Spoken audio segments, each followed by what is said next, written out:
Welcome to the Stacy Kama blog. Don't forget to hit subscribe. One time. She's on. One time. Sema one time. Wewe William Ruto. Wewe Kasongo. Wewe Mwangi. Oh my God. She's Wewe on. Mwizi. She's Wewe on. Kasongo.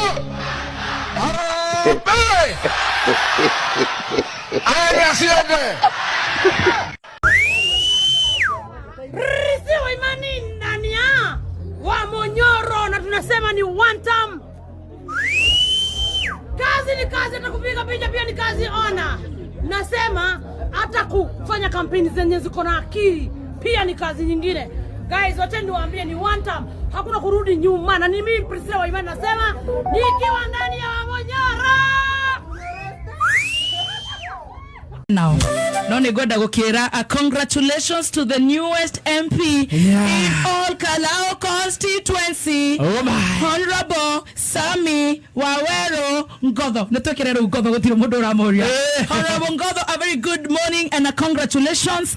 And to the people of Nyandarua, congratulations. Congratulations in order. To our the people brother. of Nyandarua, congratulations. And thank you, people of Nyandarua. To the late J.M. Karaoke. Yes. Your people did not fail you. You did not disappoint. To Honorable Rigathi Gachagua, congratulations. Wow. To Mheshimiwa Senator Medho, congratulations. To Wanjiko Mohia and all the leaders, congratulations. To all the people who believe Yes. at the democracy negwekeka. Na neje keku. Na tia ya mara ideka, congratulations my brother Agake ni democracy gotire democracy.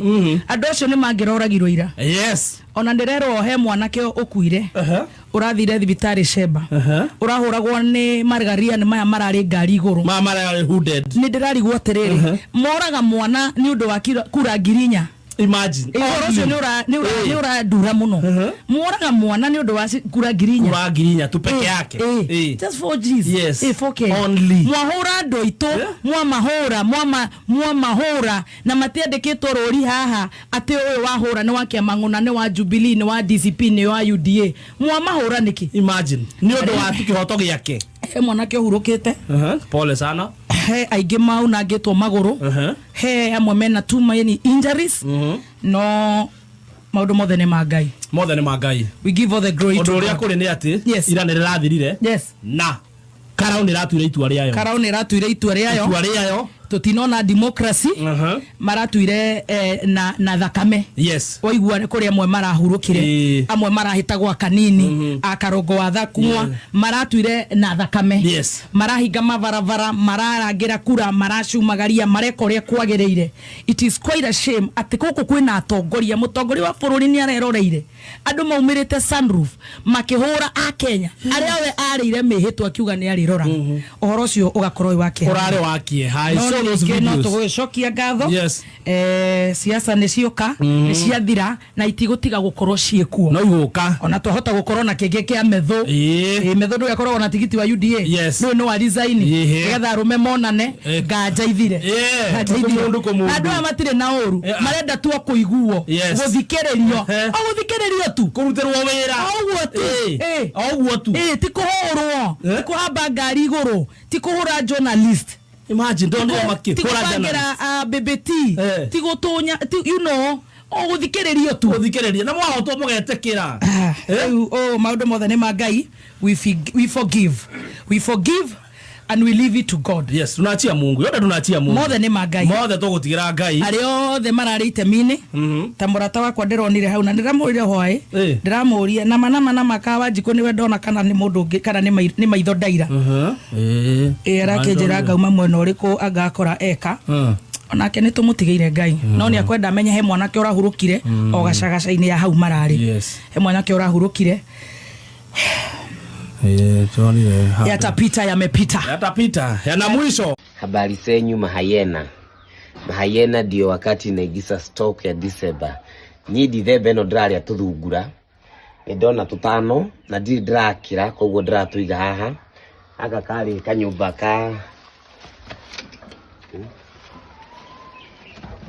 kari kanyumba ka mutina lakini sasa nimeimprovise kwa sababu simefika. Saa kesho ni kujegea tusugura for December. Hiyo si ya kuuza, hiyo ni yangu, lazima CD4 sipadiswe. Thank you. Habari zenyu mahayena. Mahayena ndio wakati naigisa stock ya December. Ni December no draria tuthungura. Ndona tutano na ndi ndrakira koguo ndiratuiga haha. Aka kari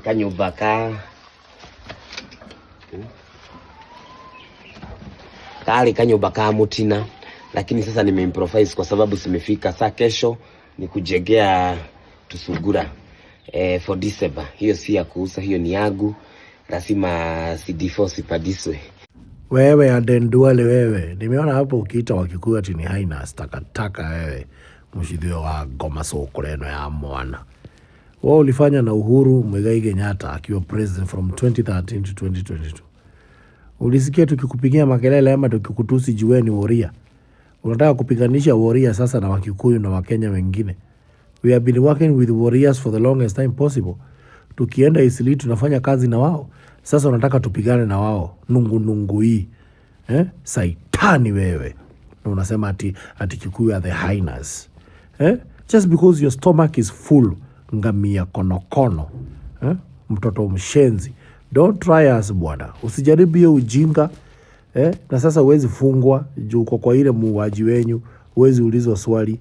Nungu hii. Kihoe kishosho wajo kamoka wako eru itina le gomeno. Wachana Wakikuyu, saitani wewe.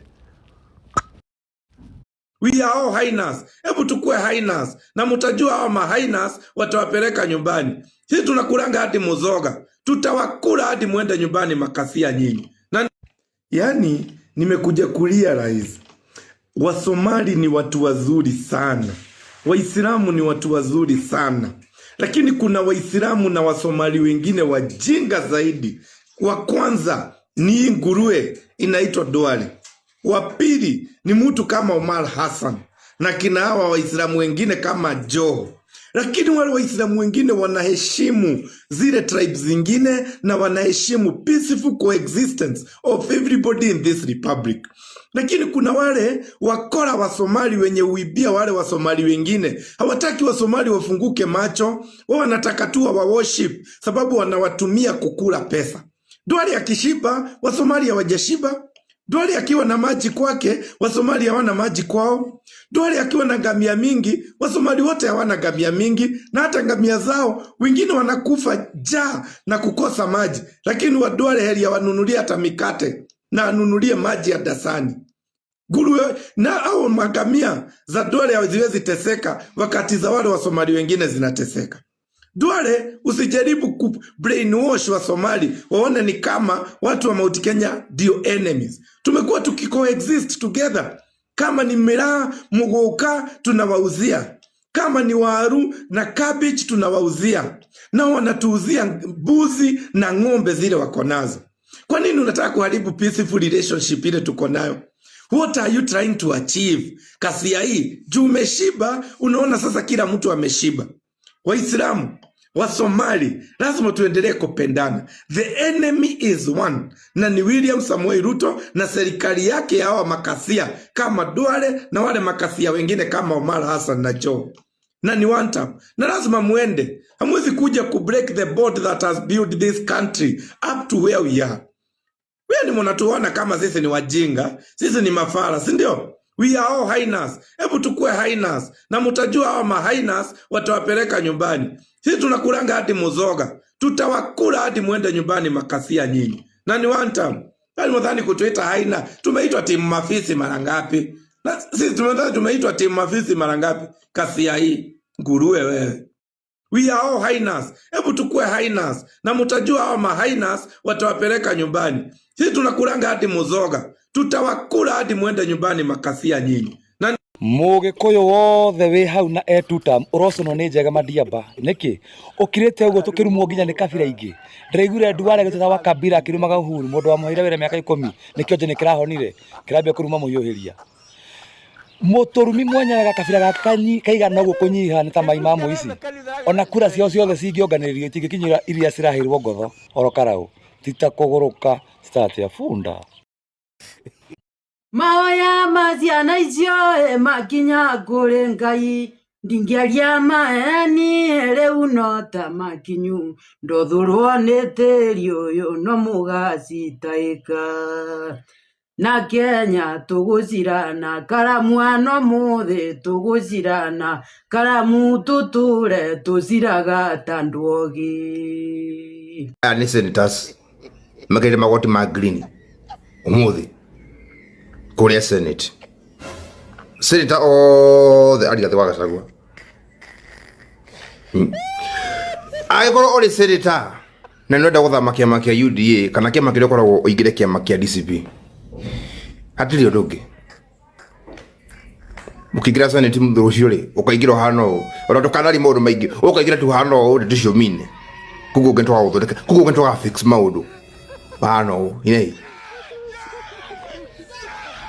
ine mato basiasa yana era ikeshama niki ni de mwana tale taifa tiko kwa menya cia siasa no mutu miteki nyangige no metugweleku mne ine bati ugodo meno tainei ohoro ine weronele ni senators mageire magoti ma green ũmũthĩ kũrĩa Senate. Senator othe arigathĩ wa Gachagua agĩkorwo ũrĩ senator na nĩwenda gũthama kĩama kĩa UDA kana kĩama kĩrĩa ũkoragwo ũingĩre kĩama kĩa DCP, hatirĩ ũndũ ũngĩ. Ũkĩingĩra Senate mũthuri ũcio rĩ ũkaingĩra ũhana ũũ, ona ndũkanari maũndũ maingĩ ũkaingĩra tu ũhana ũũ ndeto icio mine. Atĩrĩrĩ guys, mũthuma mũthenya wĩna kĩeha mũno, wata mũthenya wothe maitho mothe mekũrorete Oro Karau nĩ ũndũ ũrĩa wa Kawanjikũ aratwarĩte rescue team yake kũu nĩ ĩrakĩrĩkia gwĩka ũrĩa ĩrekire, tondũ aragĩtwĩrire yeye ni team rescue na ngwĩciria nĩ muona kĩrĩa arathiĩte kũ rescue kũu Oro Karau. Kawanjikũ ebungwĩre nĩ weka wega mũno kana nĩ wekire wega mũno. Ũmũthĩ andũ matinda makĩrĩra andũ matena mahĩtia. Kawanjikũ na ndũngĩcũnu kama ũkĩutua kĩnua kĩu gĩaku ũkera andũ ũkorio kĩũrĩa wathiĩte gwĩka atĩa Oro Karau ũkauga we ni rescue team. Tũtirarega kuma na kĩacio makuerĩ kai rescue team yaku ngari ciathirire maguta ndũrĩ wathiĩ kũ rescue acio mena macakaya.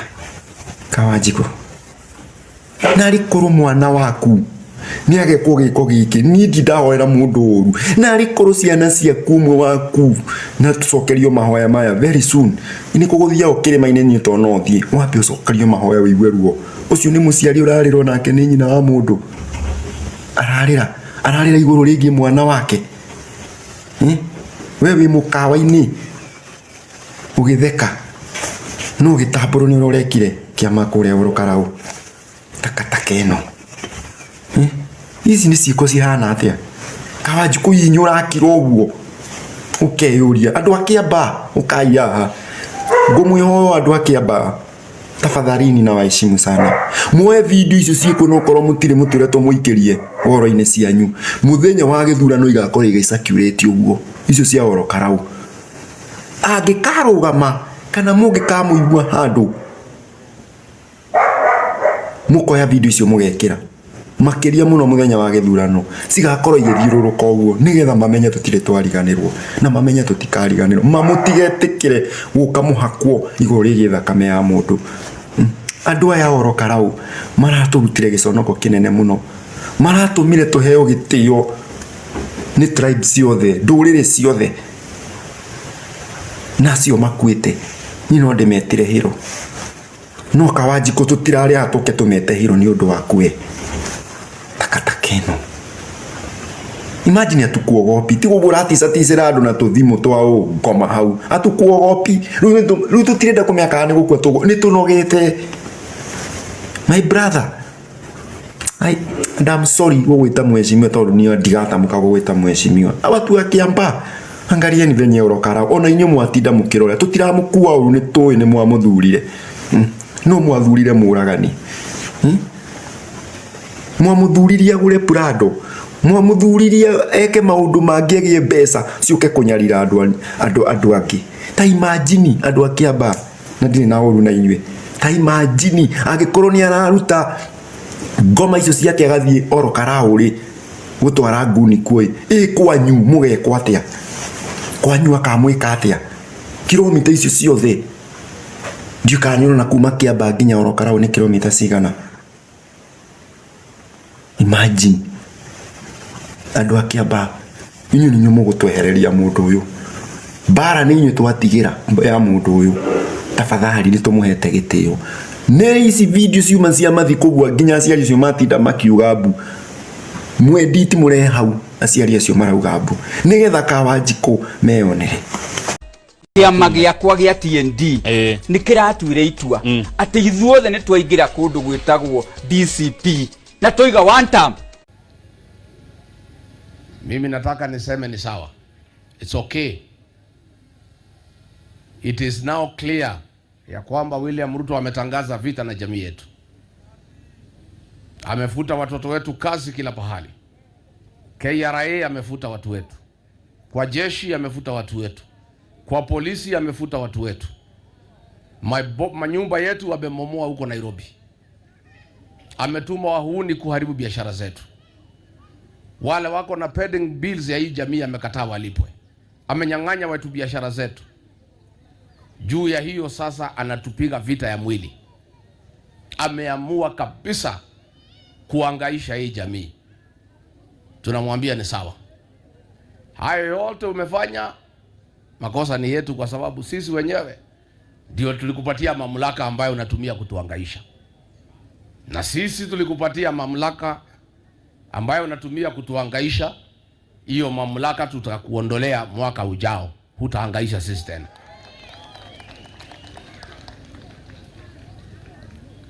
You have declared war on this community, is okay.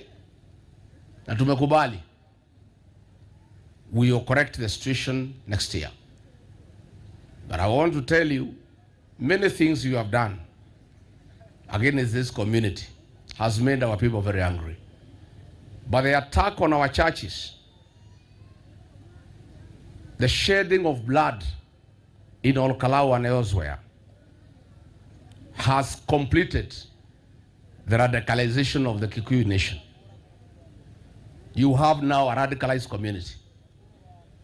And if you don't know William Ruto, this community faced the British colonialists after they took our land and raped our women and drove the white settler out of this land. President Moi, your kinsman, persecuted this community for 24 years. It drove him away. You have touched the wrong number. And now that you have declared war on this community is okay. Wewe ngoja utaona vile utapelekana na hii watu. Nataka niseme kama kiongozi wa hapa, leo hii nimesikia na jana pia nilisikia Rais wa Jamhuri ya Kenya Mheshimiwa William Ruto akisema sasa anataka kupigana na goons ambao wametuletea shida kama hii. Na hawa sio goons wa kawaida. Hawa ni goons wanaitwa police goons. Mimi nataka nimwambie William Ruto, there is no way as president of this republic unaweza kusimama na utueleze utamaliza hii shida ya goons wakati one of the senior most politicians around, actually in the highest decision making organ of the republic, the cabinet of the Republic of Kenya, there sits a cabinet secretary for goons and coordination of national terror. Hiyo ni uongo. Kama unataka tuamini unataka kupigana na goons, utaanzia na Murkomen. Kama hujatoa Nesmas Kipchumba Murkomen, tunajua hakuna siku hata moja utakuwa unataka kuondoa hawa goons. Kwa sababu yeye ndiye waziri wa wahuni. Kama minister wa interior, kuna National Police Service imewekwa hapa. Na yeye amejitengenezea kikosi yake ya wakora ambao alituma hapa Olkalau, ambao ametuletea hasara kama hii. And I feel so bad in my heart. Ati Murkomen alisema ati huko Karau it was very peaceful. This is what Murkomen calls peaceful. Watu wetu wamelazwa hospitali. Kina mama wengi walinyanyasiwa. Wawili hawa wamelala hapa wakiwa wameuawa na askari ambao wametumwa na Kipchumba Murkomen. Lakini akipatiwa nafasi anasema all Karau was very peaceful. This is what you call peaceful, Murkomen. Shame on you, Murkomen. Shame on you, Murkomen. But we want to say this to the president of this republic. The honors is on you. You are the appointing authority. You are the one that has given Onesphas Kipchumba Murkomen these sweeping powers to kill and maim and rape our people. These people that are lying here, they voted for you. 2022, they woke up very early to vote for you. This is how you are repaying us.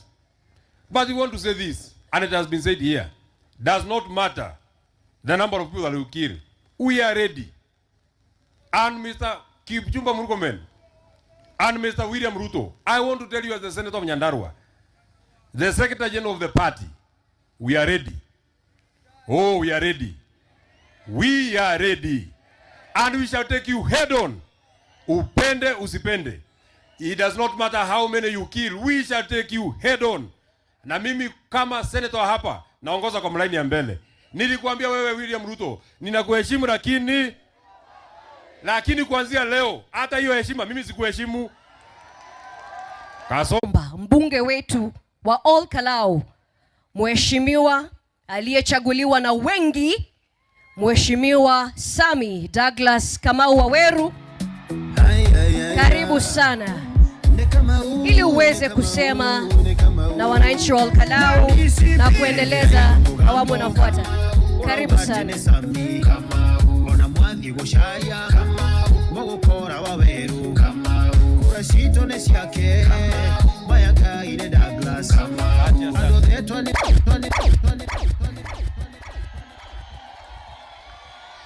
Asante. Hey, thank you. Asante. His Excellency, the 6th President of the Republic of Kenya, His Excellency Rigathi Gachagua, Her Excellency Dr. Dorcas Rigathi Gachagua, Governor wa Nyandarua Kiarie Badilisha, Senator and the Secretary General of the biggest party in Africa, Kafa Medho, all leaders present. Mwathani Yagoshwo, family ya Gakinya, family ya James, ariothe matushereire, aikari a Ruriĩ, aikari a Karau na aikari a Kaimbaga. Mwathani Yagoshwo. Niauga gutire thakame itikaga thĩ ta ya mbũri. Ĩno ndĩkũrĩra thakame ya jeshi ici. Aya marekire waganu ũyũ wothe matigũkoma na thayũ. Njiaro ciao onacio citigaikaraga na thayũ. No mũno araita kũriganĩrwo nĩ arĩa maikarĩte matũũra-inĩ maitũ, amwe aitũ arĩa marĩ acariti, arĩa matũkunyanĩire, arĩa monagia kinai aya kũrĩa makũgera. Biblia nĩratwĩra tũmuohere inyuĩ, no tũtikariganĩrwo. Kunda ngũtũme icio, komerera icio, endia rũrĩrĩ acio, tũmũĩ inyuothe na marĩtwa, na tũtikariganĩrwo kwaria ũhoro wanyu kwĩ njiaro na njiaro ciothe, mamenye nĩ mwendirie rũrĩrĩ na mũgĩtũma ciana citũ cikue. Tanathiĩ mũno, mũnjĩtĩkĩrie na gĩtĩo kĩingĩ, nyambe njokerie His Excellency Rigathi Gachagua. Twamwĩra ũhoro wa njamba ici, augire gũtirĩ expense ona ĩmwe family gũthiĩ. maundu mothe maria moneka haha tugithika general ici igiri ici ne general ne kio mothe jekerie ta general ici ne general tugicithika mothe turacokeria Rigathi wa Gachagua His Excellency the 6th gatho niguka na gutunyita guoko mutungatiri aria Githweri athari angi aria Gikuyu uria gucokagia ngatho on behalf ya family ya James auga acio athirikari tiga guthie micii yo kurora uria mararira gutiri ona ciringi ona emwe marutite maroka o gututhirikia matuona uria turarira marotoma matongoretio ni uria wi haria Gacumbiri ucio etagwo Kasongo. Boys, I have asked for permission from the family. You are claiming they are no goons. I want this voice you listen to it so that you may have nightmares for the rest of your life.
Murkomen, that is the voice of a man who was dying in the hands of policemen, men that you sent to come and hound our children.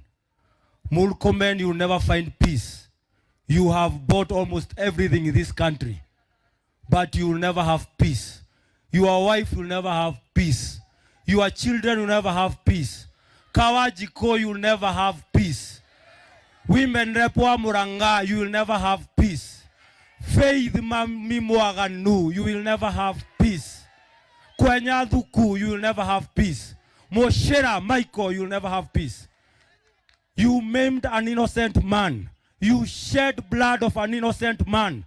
You will never have peace. President Ruto, as you sit at the State House, God has rejected your presidency. You will not have any peace. Your time is up. Deputy President, Mr. Soprano, your time is up. You use this word, I use them to you. Mene, tekel, upasi. Your time is written on the wall. Your time is up.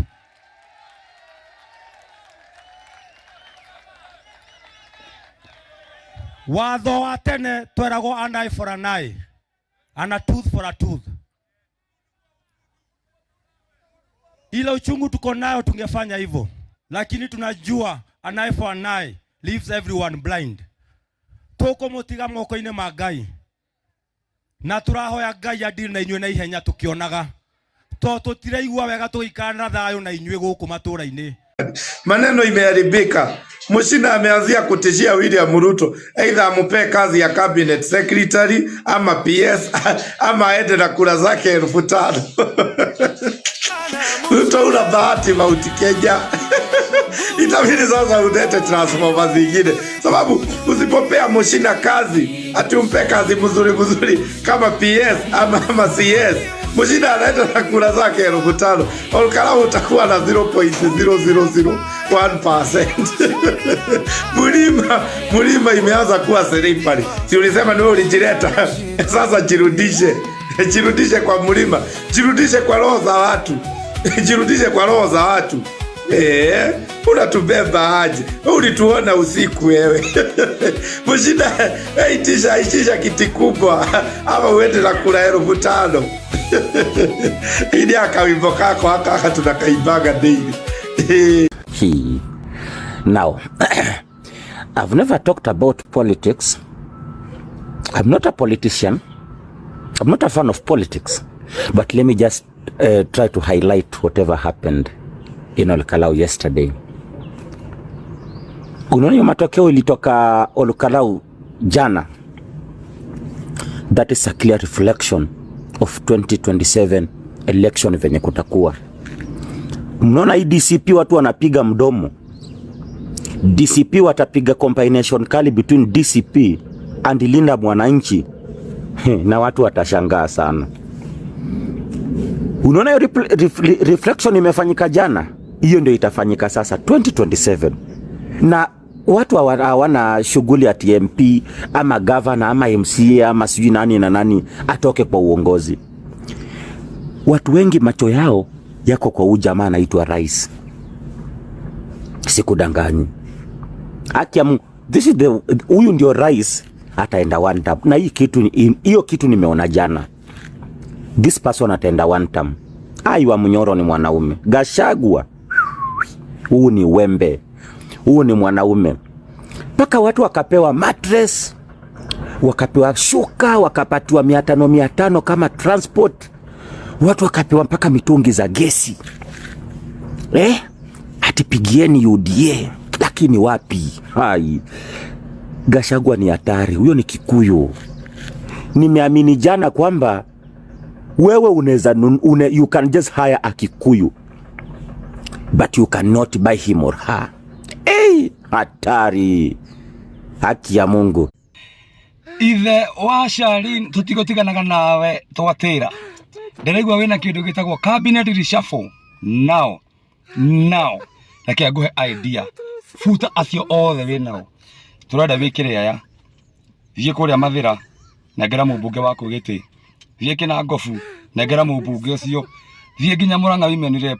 Betri ndari sawa thio mwikire. Nginya wako kuona korwe kina kiti arugamite we mwikire. Turenda kugia another by election kadhaa.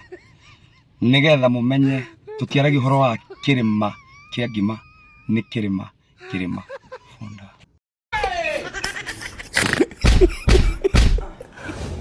Bobo. Jesus. Waje pa wiki na tu.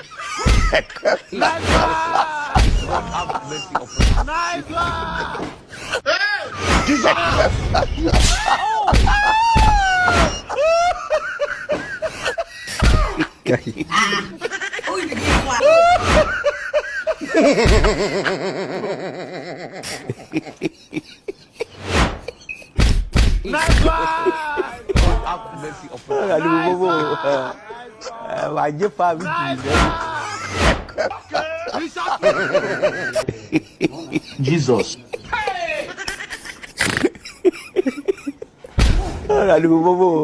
Jesus. Jesus.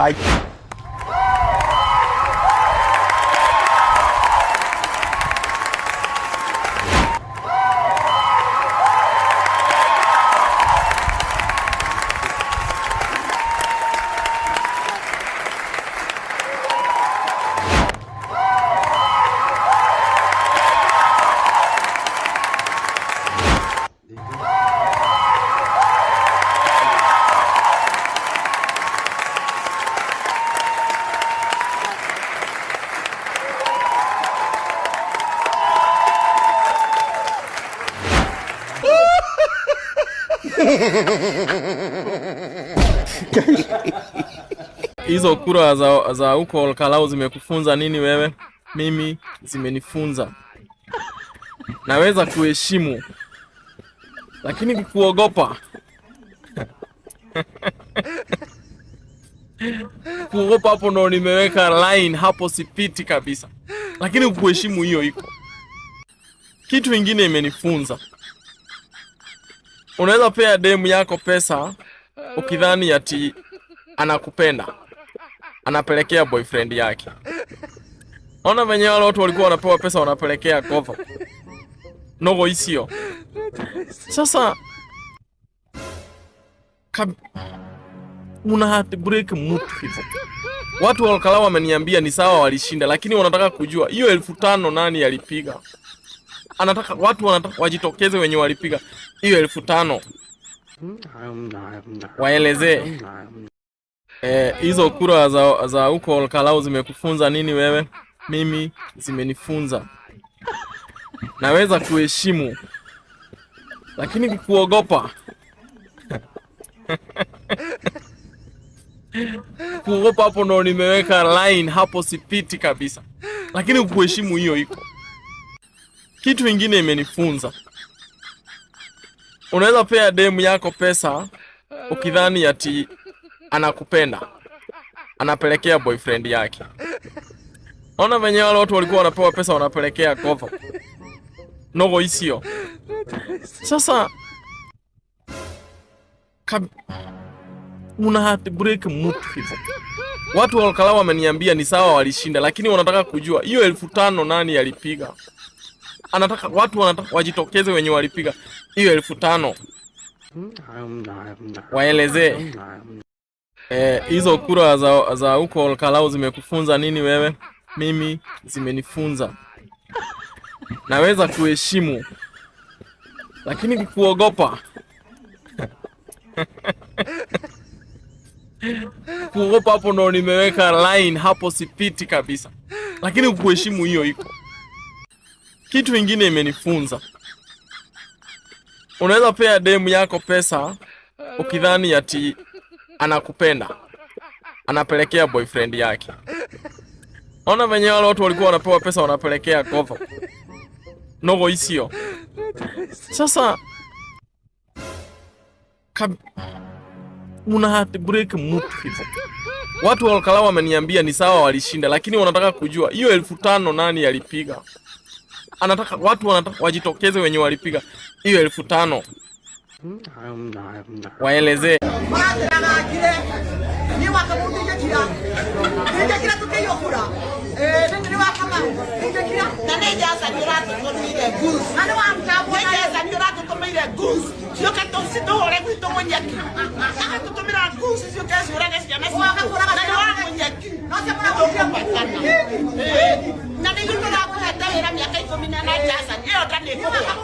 Good morning God, ndi mwana wa Olkalau guku ndiro rungu ndokite gwikatika ogucokia ngatho mwathani amu thirikari guku ni ratutigiire cia kuigana, ni ratutigiire tu gas twa buru, ni ratutigiire nginyagia matrix itaraiganira roriri, ni maratutigiire nginya tutaro guku rutura nginya megi ma anyway marageretie guka nigetha maugete no manyinie kirima indi mageria kuininia kirima mageria guciki kirima othe marine na madiamba ni wega mwathani ni kumaconorithia amen. Kuhengesa mundu witagwo Mugikuyu ni kaundu kamwe karitu muno, yani Jubilee kuria Olkalau mutinakinyie nginya Rwambi meri mutina ona meri mutingiona mwathia guthukia kura nigetha mwana wende age giti wanuanganaite tu ni wagaida hana mundu akona kama ugotho final ni wa gite-ini tha ici ndamukorire ngimenya ndamukorire agietha gite na ndagika 14 ugo nani no ngona cia rwiko hindi yo kinya akiri congo biu hindi yo kinya na maitho congo kama uo ciorona hau nimo maguteithagiriria kuhingia iroti na ici kinya i sawa kawaida ria Ngai mwenye tunatoa hiyo State House na hata rudi tunajua mwenye tunaingiza huko State House ndiye bado hatujui mtutepe tu time kidogo tutawashow mwenye tunaingiza State House. Tuwapige makofi kabisa watu wa Olkalau, mbarikiwe zaidi. At least mumerudisha heshima ya Mount Kenya at Kenya at large. One time.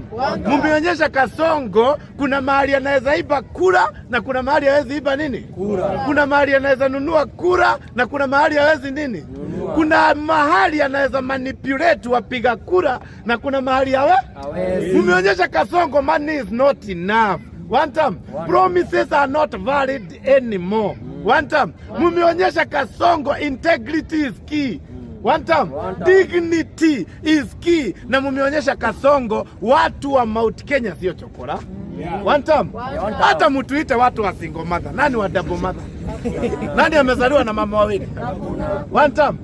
Tunaelewana vizuri? Hebu niwaelezee nyinyi makasia tafadhali. Hamwezi kuwa mnatubeba upuzi ati mnakuja mnatununulia na biscuit, mikate, sijui ukasia, vitu hazieleweki. Sisi tumezoea vitu mzito. Just buy us with dignity and integrity, na pia utupe heshima. That is the respect part of it.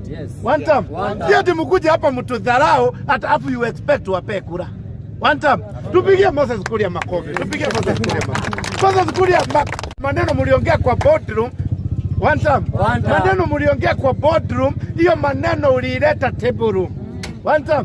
Maneno ya chokora mliongea bedroom. Wewe ukaitangaza wapi? Table room, na pia ukaitangaza mbele ya watu. Tukajua mkiwa boardroom mnatuita chokora. Na sisi chokora we had to retaliate. Lakini tukajua lazima tutachokora. Mkileta gas tunachoko. Mkileta mattress tunachoko. Mkileta transformer tunaitransform. Inakuwa kitu tofauti. One time. Mnaleta hadi boat, sisi tunaichokora. One time. Sababu sisi ni chokora. Lakini hebu nikwambie, mjinga akierevuka, mwerevu huyu wapi? Tukafika kwa ballot. Bakazia tukawafunza lesson. Ile lesson mmesoma Olkalau. One time. Hiyo lesson mmesoma Olkalau my friend. Hiyo haijafunzwa Kenya. Watu unawaletea kila kitu. Hadi Moses Kuria alikuwa anauliza watu usiku, unataka energy uende party tu? Unasema inataka, unapatiliwa energy drink. One time. Simu imezima, unasema unapatiwa charger. One time. Niache hujajifunika kadadi, unafunikwa vizuri. One time. Kiatu imeisha, shika. One time. Gazi kuna daje eleta. Hebu nikwambie, watu wa Olkalau have been pampered. Those guys are very expensive. Hao sio watu wa bei rahisi. Watu wakwenda kuambia ati nini? Wao kuambia wanakuambia 2 time. Unawambia unataka gazi eleta, watakupigia makofi. Sasa si Moses Kuria, si tupretend Moses Kuria kwa hapa na ametupatia gazi. Tumpigie makofi. Ni Moses Kuria, ni Moses Kuria. Ni Moses Kuria tosha. Tosha. Analeta viatu the next day. Makofi. Ameleta train. Makofi. Watu huko wamejitrain kuendesha train. Ameleta boat. Makofi. Serikali tosha. Amempatia 2,000, 1,000. One time. Lakini kura yako ni siri ya nani? Ni mimi nilisema hapa ni IEBC. Ni katiba ilisema hapa ni mimi. Watu wakajua katiba imeongea. Kura yako siri ya nani? Siri ikaingia kwa baba. Sasa hata serikali haikuwa sure watawina ama hawatawina. Sababu washatakajwa watawina. Waliona kama Kiibrania. Najua hata saa hii serikali haiamini ati waliruhusu. Sababu walikuwa wamepromisiwa na kila mtu watapatia. Hebu nikwambie, kupromisiwa sio kupata. Wao butoa. Kura zinahesabiwa sawa, zinafika 2050. Hizi zingine ziko 300, 500. Hizi zingine ni 2050. Ikienda sana ni 60. Na hiyo 60 unaweza pata hiyo area kuna walevi wengi, so walikuwa confused. One time. Yaani kuna watu hawana future. Unaelewa? Then unapata kama kuna mahali Moshina alikuwa na cover at 26. Alipata kuna 27. So kulikuwa na kuna 26 ya 4 excess na moja ya boyfriend kule Karen. Hebu nikwambie hao watu, mimi lessons from Olkalau. One time nimenifunza how to eat campaign money and vote wisely. One time. Wao mnakula pesa ya siasa lakini unachaguana kutumia nini? Akili. One time. Hebu niwaelezee watu wangu. Hapo, that is where we are heading to in 2027. I want to urge every Kenyan, at every what? Every Kenyan. One time. Tuambia hivi ndio kuko na hivi. Juu sidhani kama kuko poa. According to me. Sawa. Juu nilikuwa nishaona venye kulikuwa watu wakiwa live. Sasa kama live hakuna saa hii. Sasa kuko aje saa hii? Mtuambie mkae mkitu update because hii nchi si ya kuaminika. We cannot trust this country from now onward. Na nikauchaguzi tukadogo hivi. Kama mzee wa nyumba 10. Kamefanya sasa hiyo kijiji yote watu wako na uoga huko. Hapo mtu tuambie venye kuko.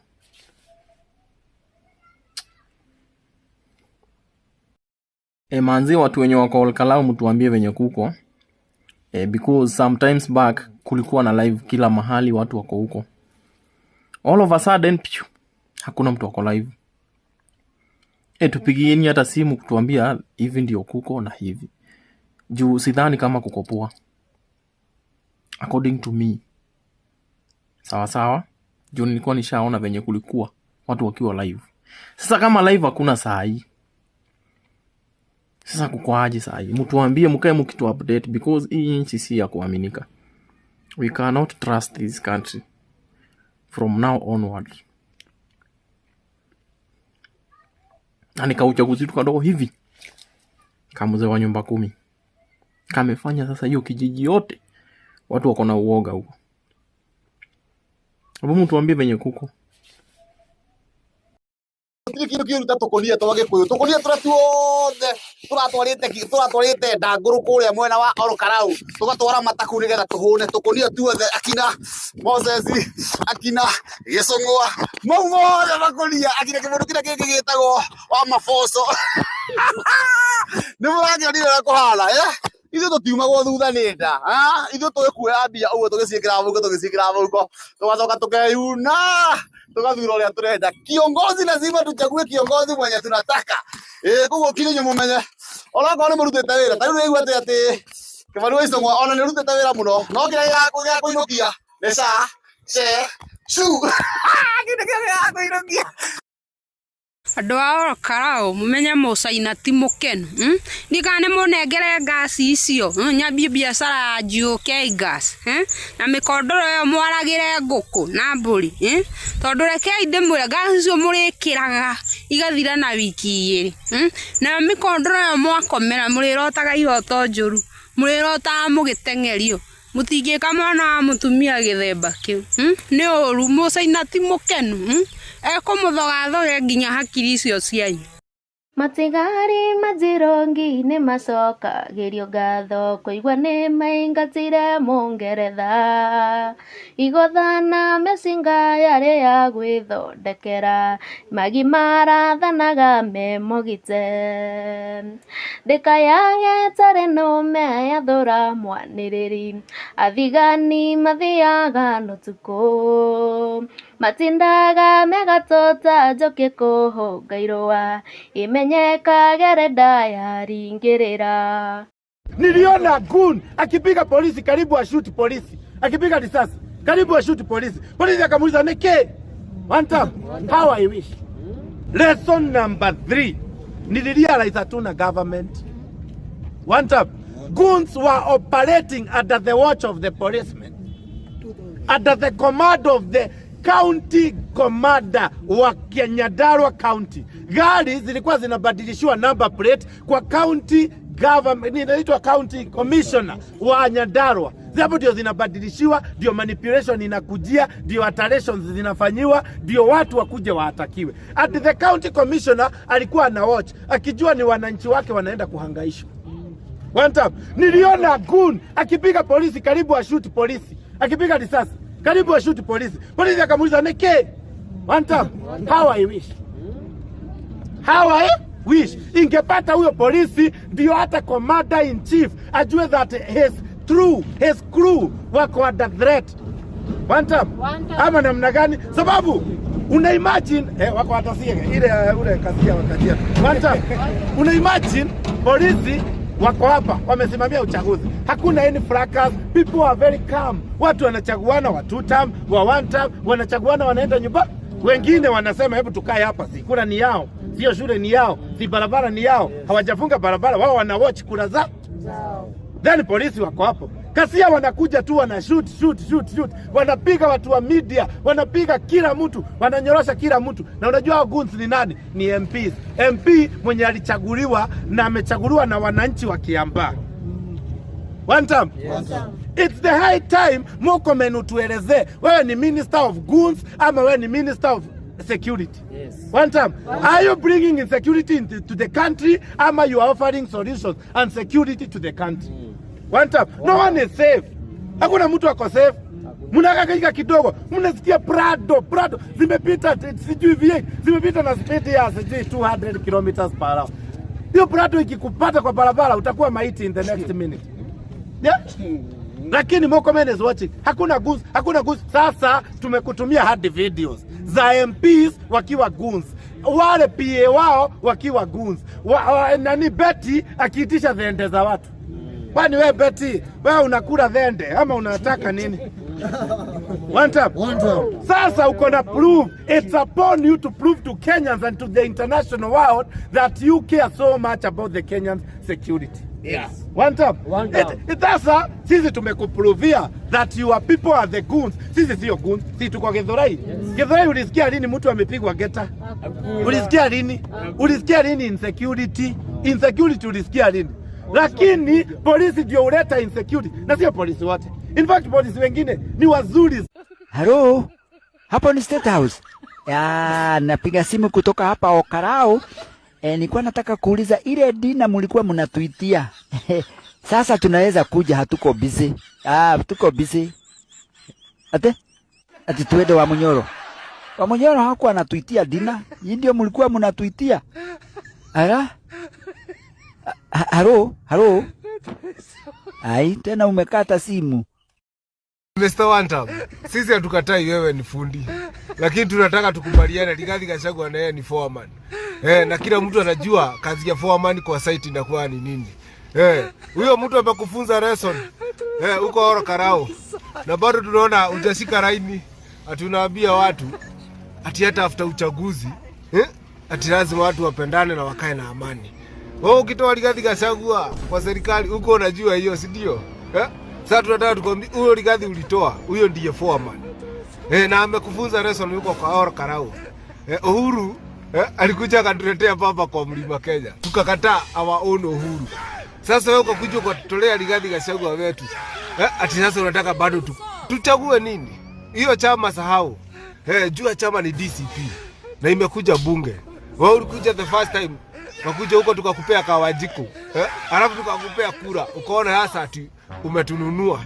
Aya Ugikuyu to kuina tuinaga ni tuwe maundu maingi no ndu uria uhete gikeno umuthi na ndina kirigiro ati now one time movement is real guku ruto magai ndakona kindu okoro turamutigire na difference ya ngiri 30 guku ndakona kindu 2027 no one time tutirenda kumenya one time ni Gikuyu in the middle of a rally kidogo naona ati sijui watu wamehaka website ya Must Go na wanaitisha 41 million. 41 million ni pesa kidogo sana. Huyo jamaa ameiba. Change it to billion.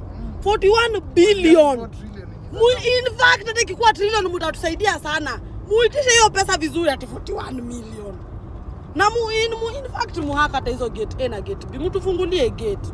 Tuingie tu mapema. Tunaweza ngoja next year. But if it's possible to ingia this year, the better. Anyway, one time. Na hapo State House ile makofi inatembea huko. Ta Moses Kuria ametoka bila kiatu. Huko kuendelea vizuri. Ndio maana mnatakajwa ati systems are hacked. Hacked wapi? Ni vita iko huko. Vita iko huko haieleweki. Na kupita unapata la ngumi ya sudi. Kundu kou nikuo maitho mararorete mothe tuone uria kiama giki gitu kia DCP giguikara tondu ithuĩ niĩ taru niĩ ndĩ DCP ndamu undu ungi wa keri kwina atongoria turonire mathii kuria na mareka campaign kou door to door mwa mbere wa guku gwitu Kikuyu uria turacagura tondu niĩ ngakira tene niĩ ndĩ mucagure niwe Kigathi Kĩonywe na riria ndamuonire kuria ndakenire muno tondu ndamenyire uria arakia mwaki kuria ona guku no mwaki no tugwika atia no tukwakia uguo ni ndiracokia ngatho muno kuri gitungati kiu gitu tondu ucio niwe riu gitungati gitu guku acio ngitiga nao icio ingi ni nyumbu ithu ucio niwe tui guku okay yekane ranyita hau ndaigua uguo riu Kigathi hari ari erwo ati ithu ntumunyitite na ona thii na kuu kungi akamenyekana ati ni ithu andu a Gikuyu tumutumite kuu atambie DCP ya guku gitu Gikuyu undu ungi ni kucokeria ngatho muhecimu witu uyu munene witagwo Rigathi wa Gachagua Rigiji tondu korwo tiwe ora support andu aya anini ri a Kigathi ri no ngahe handu mangironekana uguo ngatho ngacokia ku undu ungi andu aya itu anduthi ni marangenia muno ni gukorwo ni manyitite u nĩ manyitĩte kĩgathĩ na makanyita kĩama gitũ kĩa DCP. Aya othe ũrona haha ti atĩ nĩkĩ ti kwĩyugithia tũreyugithia na rũcinĩ thinacara 11 nĩ 11 acoke thaa mũgwanja ithaa rĩu tũgakorwo tũgĩũkĩra na tũthiĩ tũrangĩre kura citũ na ũndũ ũngĩ wa kũrĩkĩrĩria nĩ kuga atĩ bara itirĩa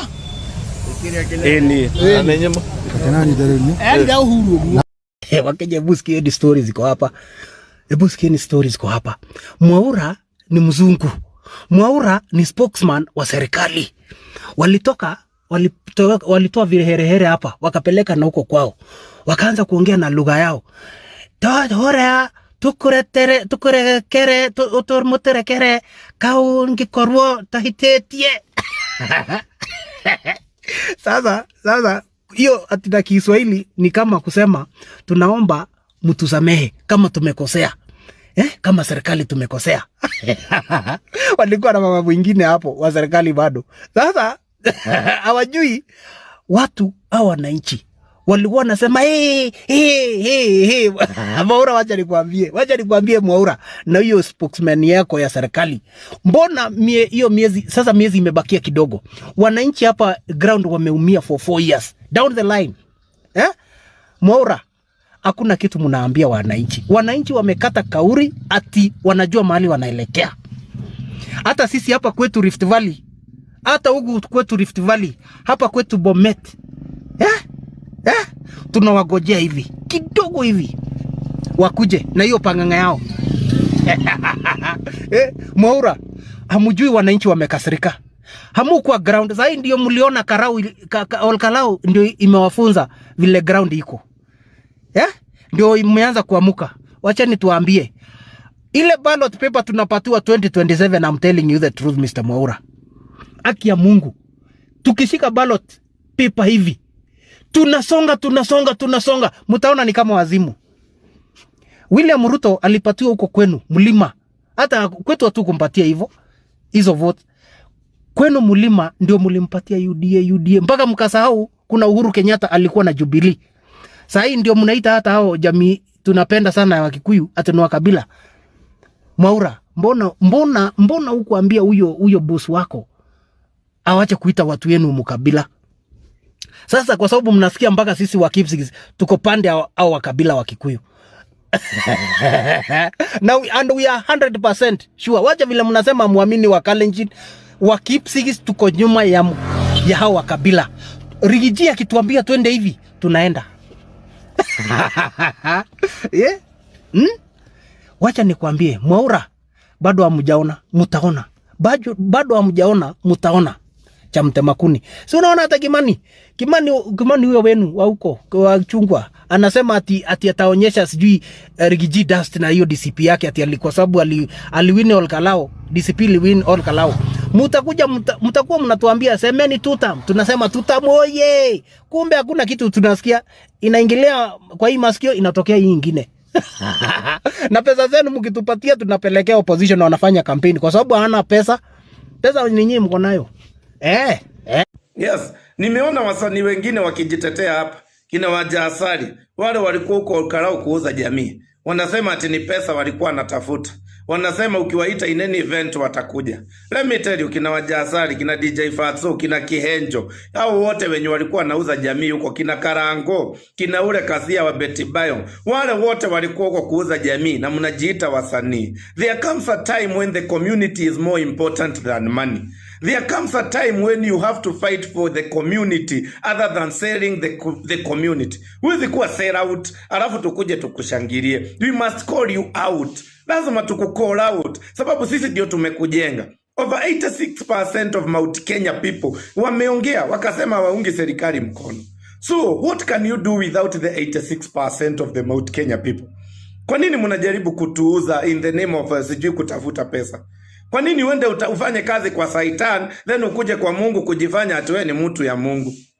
Kwa nini must you sell your souls to the devil? Hiyo ndio swali nataka kuwauliza. Sababu mwezi kuwa ati sisi tukiwa criticize mnakuja kujificha kwa pesa. Haiwezekani. Hebu tuongee tu kweli. This time round tafadhali, we have to unite as a community. Tuungane sisi wote, to unite as a country against the evil. Hatuwezi kubali ati saa hii nyinyi mumechangia wale watoto wawili kuuliwa.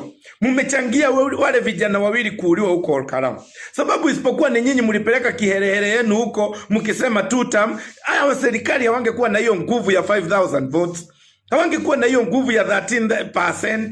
Hawangekuwa nayo. Lakini nyinyi ndio mmefanya vijana wetu wakufe. Na mnasahau kama mende, kama kunguni, kama ile kanaitwa kanini ya Kasongo. Mnasahau very easily that sisi tuliuliwa kwa street, watoto wetu wakauliwa kwa street, watoto wetu wakapigwa marisasi kwa street, then mko hapa mnaenda kuentertain the same evil yenye imetufanyia mabaya. Hatuwezi kubali. Kina Wajasari, si ati tunawachukia, tunawaambia ukweli. Kina DJ Faxo, wewe kina wale wengine wote, tunawaambia ukweli. It's the high time we the community and the country unite against evil. Hakuna mtu anafaa kujiuza. Sisi sio malaya. Hata Sudi anaenda hapo kushika mtoto. Anaenda kushika mtoto na alisema kazi yao ni kuzalisha watoto wa Wakikuyu wajirere. That is why watoto wengi wa Wakikuyu alisema wako single. Unaenda kushika huo mtoto Sudi. Huo mtoto ni wewe ulikuwa umezalisha. Kwa nini tuna sera wa sost? Why are we very cheap? Sisi unadhani tunalipangwa na nani?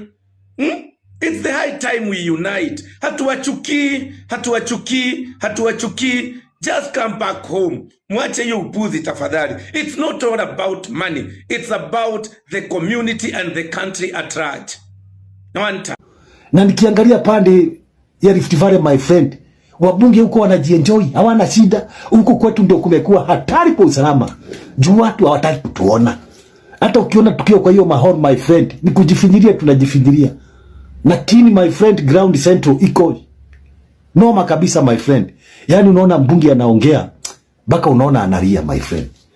Anasema yenyewe tulifanyaga mbaya sana. Tulifanya mbaya sana. Juu hii mambo hii, shida yote ya Kenya, ule mtu sahi ameleta shida hivi, ni mtu anaitagwa Rigiji kuinspitiwa. Hata Ruto mwenyewe, huyo mbunge anasema hata Ruto my friend tukikaa naye chini hivi, huwa ana regret. Anasema yenyewe my friend, eri ningegoja Gachagua amalize miaka 5, nimtoe hapo niweke mtu mwingine. Sasa ni mbunge anasema, anasema yenyewe kama Ruto angejuaga, hata eri hiyo kitu angewacha. Na Ruto kwa kweli anawaambiaga, hii kitu my friend kumbe nilikuwa nadhani nafanya. Kiumbe my friend, ni shida tupu. Shida. Baka mbunge anaona, my friend, sasa sisi hata Central siku ya uchaguzi tunashindwa, tutaomba kura aje. Kura tunashindwa, tutaomba aje. Tutapeleka watu kwa hall, tutapeleka watu kwa mashure. My friend, baka huyo mbunge my friend tunaona yani amejam. Juu anasema hii kitu ni kulazimishwa na Ruto na nguvu. Akasema na ndio unaona watu kama Wakamba, hii chama ya Wiper wanakaa na amani hivi. Wakamba hawakuwa pande ya yes na hawakuwa pande ya no. Pande ya finance bill hawakuwa pande ya yes na no. Ndio unaona watu wanakaa na amani hivi. Kale kambunge tu kamoja kanawakura kichwa na kanaitagwa Mutuse peke yake. Lakini hawa wabunge wengine wanakaa na amani. Angalia wabunge hawa Rift Valley wa kina Ruto wanakaa na amani. Hawa wana shida. Sisi Central my friend, shida iko huko, imejaa huko my friend. Atuongei huko. Na watu ukienda kila mahali kuongea watu wanasema tu one time. Sasa ukienda tenda pande hii ya Western Tender, Madivindi ndio huyo alivunja chama yake. Haya huyu nani na yeye alivunja chama yake. Waita. Sasa pia wako na wasiwasi. Wale watu walikuwa wafuasi wao washatoka, washaenda chama zingine. Na tembea huko sasa ndio anakohoa wakiwa nasifuna. Baka hata hao wana regret. Chama ile kunasemekana strong saa hii ni DCP na Wiper. Hizo chama ni hatari kwa usalama my friend. Na wote wanasema tu one term. Ingekuwa mimi Sudi, singekubali mtu yote ambaye Kenya atolewe kwa kiti. Kwa sababu ile kiti William Ruto anakalia kwa sasa, watu walichangia mali kubwa ni watu wa Mount Kenya. So wako na haki ya maendeleo, wako na haki ya hiyo fiketi, hata kama fiti nyingine ikipatikana waongezewe. Kwa sababu tusigange ajayo, tuseme yenyewe kwa sasa. Watu wa Mount Kenya ndio walifanya William Ruto akakuwa rais wa Kenya.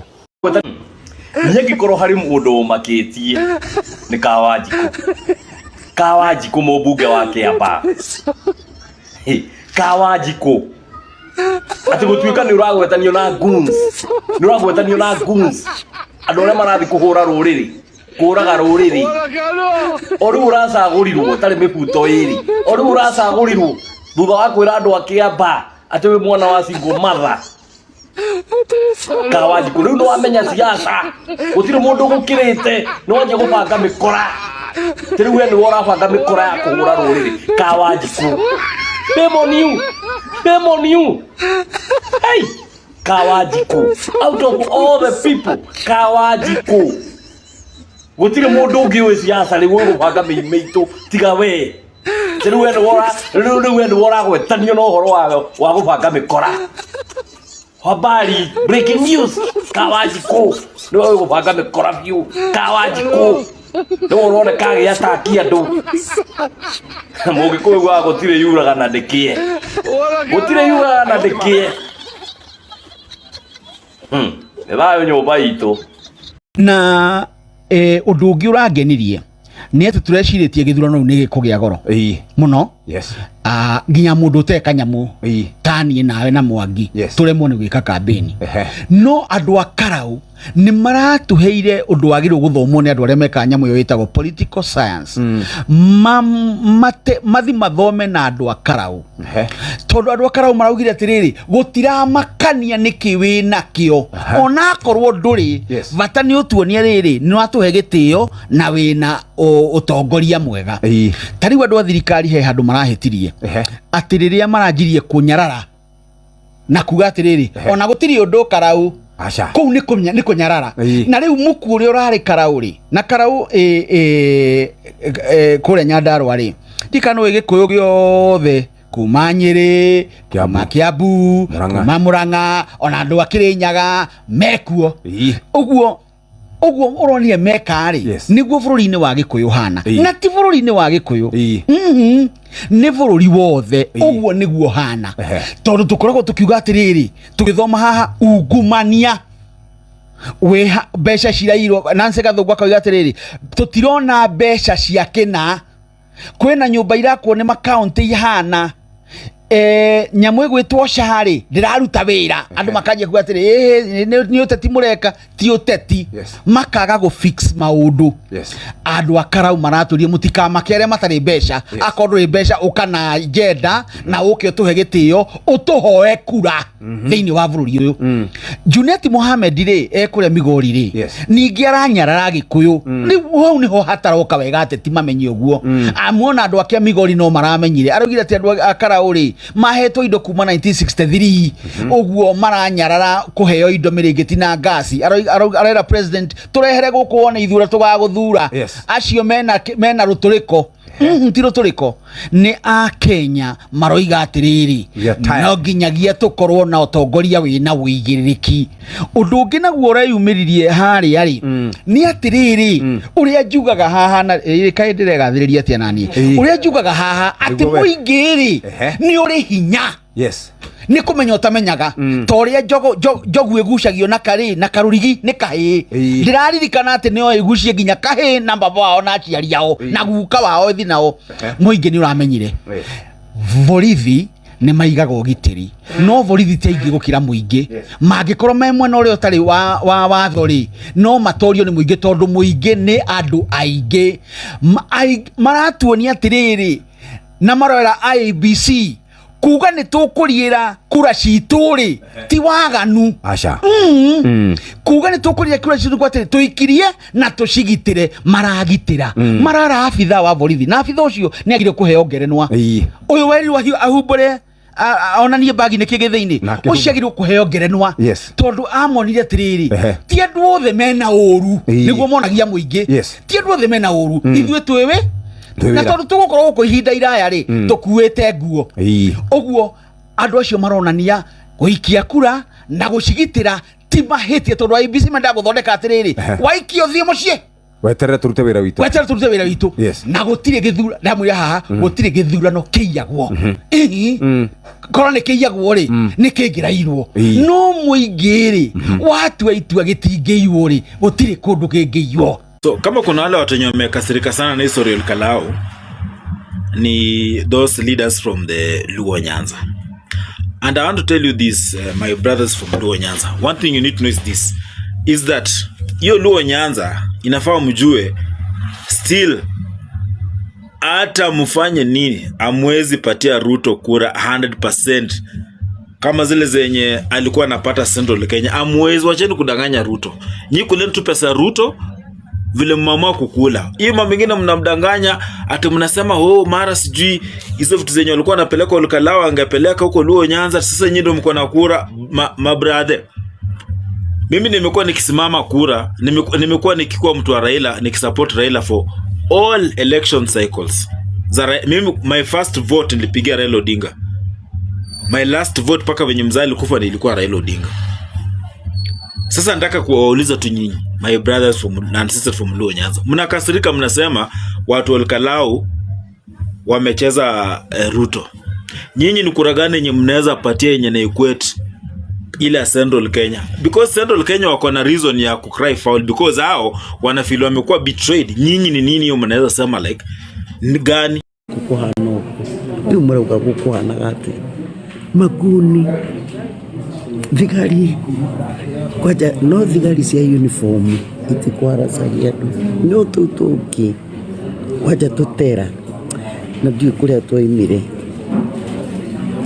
tukinyete ngiri kindu citu na mikorogo ekindu irorete ithano Sora kinyenya atakinyete ngiri thatu na kiria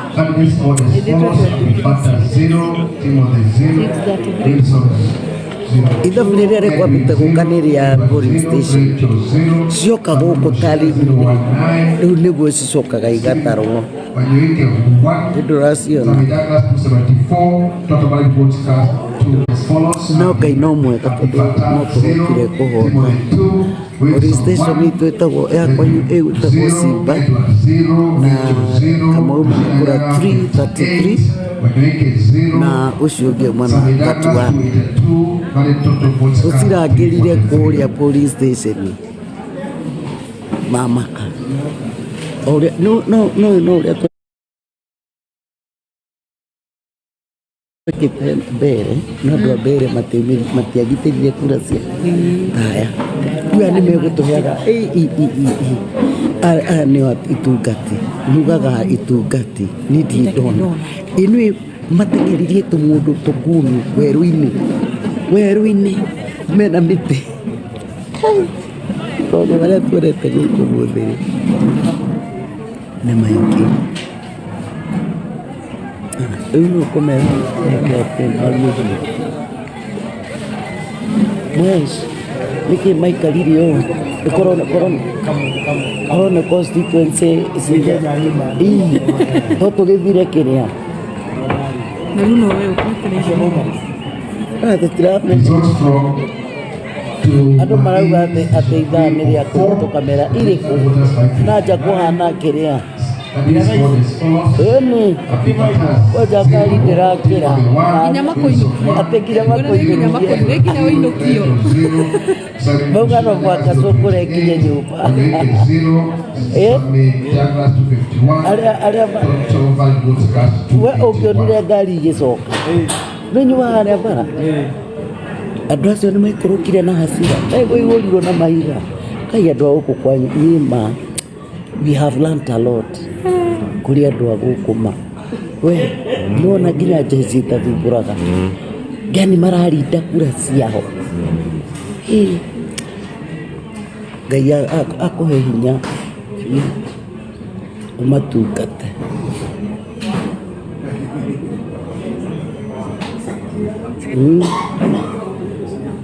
tumesoma sana thoma muno Mary Samuel no rĩu mũranyuma flowers nĩkĩ andũ 500 kũmũtangĩhe we wathoma atĩa na andũ aya mũndũ ũgwĩtwo Mweshikago norore na gũkũ na uge wĩtagwo atĩa kĩrĩa uge wĩtagwo atĩa TikTok makũrũmĩrĩre ndikoragwo TikTok no ndaheo kĩrĩa naraigua mahũa ndacoka kiria ndacoka muhumu ndacoka mihumu wakimurothi ndagerere haha huyu ona TikTok ni media kama TikTok pia mmefanya kazi hizo ti mundu wina mugambo iyo likidu nikako uko kauti mundu tikara tari mundu yewe agukonejo uno kai Nite nyamu yoza namba no kwena ho. Tamaka wanyu niko. Ijite igwe. No okunehe hoyi ni mwana kwa thoma ni hasa. Orotaki githima guru matheri. Ni ndo kwa mucemanio ni nginyuka ndi muno waru na ni mucemanio njukire thukwe mwe. Mwana agiukaga. Mwana uko tuhana. Ugo nugo mutu arakoma. By the way. Warutaki. Nijona gukoma niko. Ndugitume guo numageithie.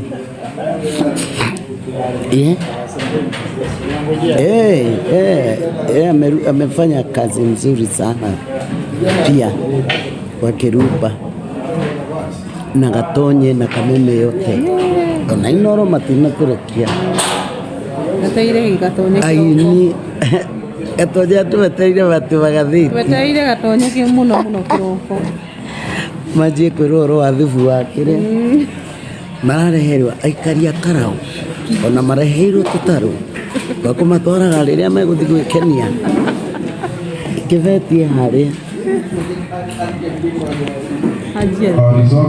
uramwona no ngarurire kamera ino theri onekana ukumuona.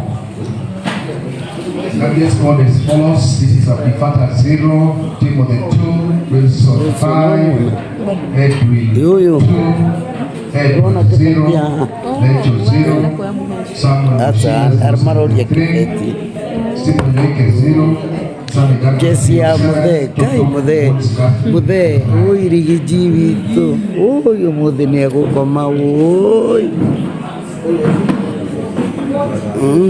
Maajira tuza DPC kabisa.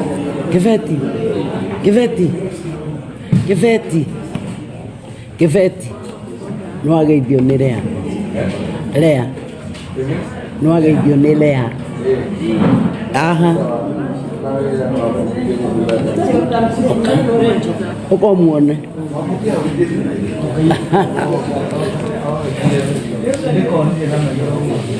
What's happening? Tukuko sawa by the way. No sawa.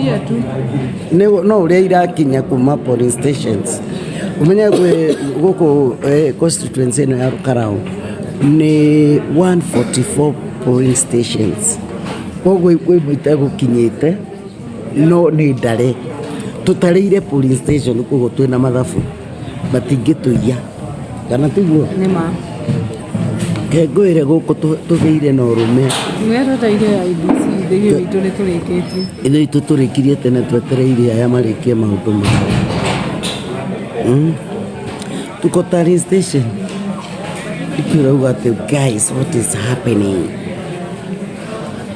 yao wakihesabu wanahesabu mara form 34B form 34B no mwakeco kio nĩ mwaigua gĩtombe tũgeithio nĩ atũkũrehe haha igũrũ na Ngai witũ nĩ atwĩka atĩ nĩ atũhotanĩire na mũthiĩ na mbere na kũhe iheo Ngai ũi kana gakwa nĩ mũndũ oragĩra mwana twakampire gũkũ.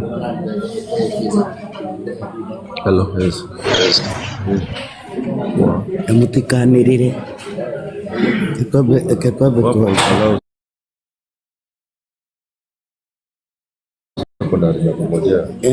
mrauga atia nenda kuithia kama tunaweza shinda hiyo Lumati Primary Station 1 of 1. Tunaweza kutoa wote tunangojana alafu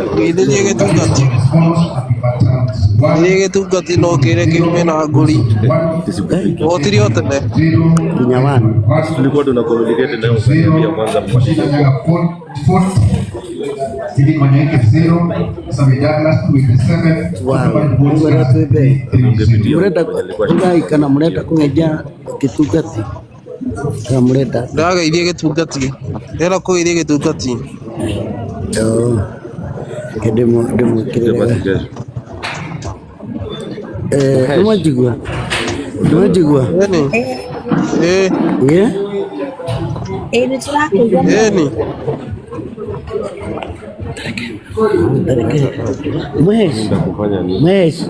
Mwesh.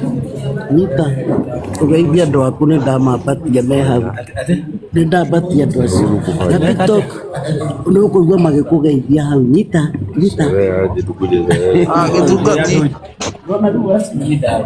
Kona tia. Yes. Uti no thayu. Nĩ thayũ. Ndake ũrĩ ona thayũ na nĩ ũkĩhotirio tene. Nĩ ma maũndũ mathire wega. Twetereire twĩ Nairobi tũtirĩ tũrakoma tũrĩ o nja. No guo nĩ tũrĩ o nja. Twetereire tũtigĩtie ta itu aingĩ thate cithomo. Ndĩrona mũtirĩ mũrakoma. Ndĩ membure, nĩ membure, hau nĩho njetereire mũrĩkie gũte. Nji membure.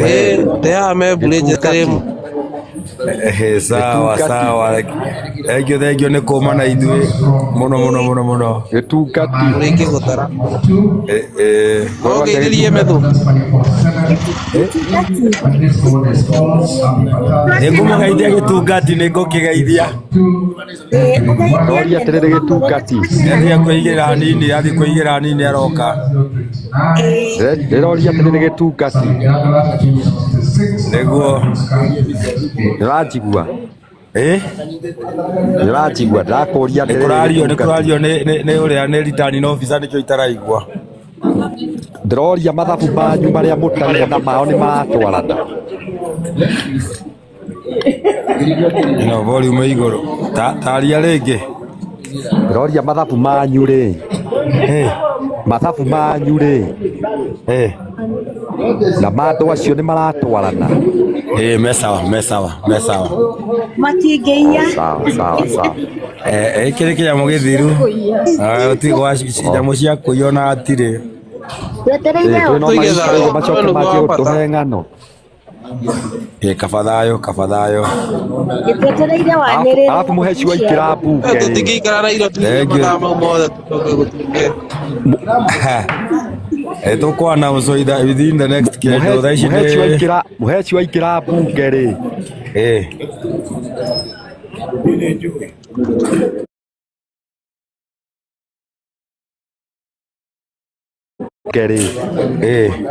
Mabataro ma andũ akaraũ mbere gũkĩra mabataro maku. Very true. Thank you. That's true.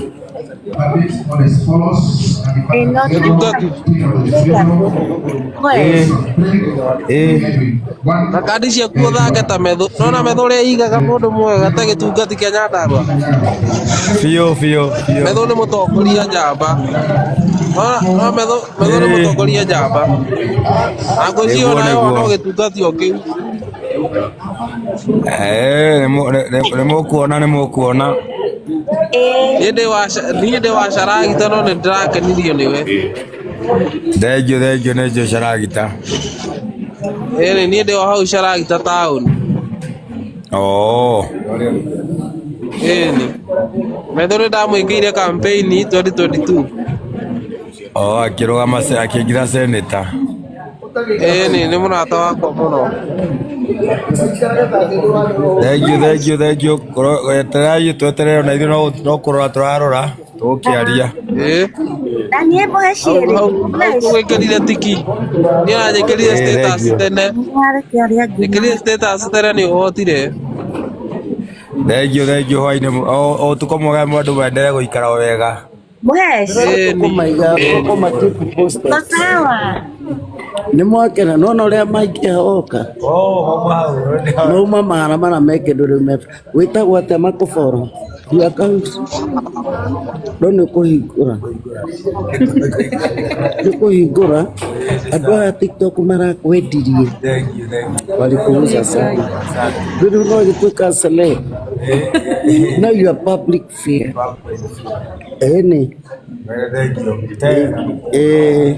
Bohesh nĩ ũrakĩra andũ nĩ ũrakĩrũgama gũkũ gwitũ Kiambu. Kĩu nĩkĩo gĩtungati. Gĩtungati kĩngĩ gĩaciarwo. Gĩkĩ nĩkĩo gĩa kũnyitagĩrĩra metho.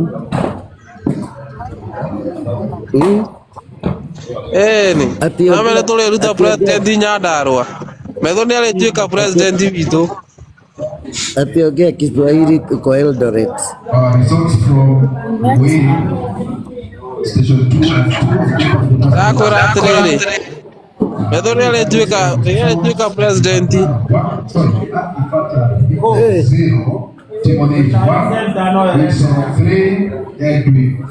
Kamurenge ate haha anipandishe mpaka Chris ako hapa.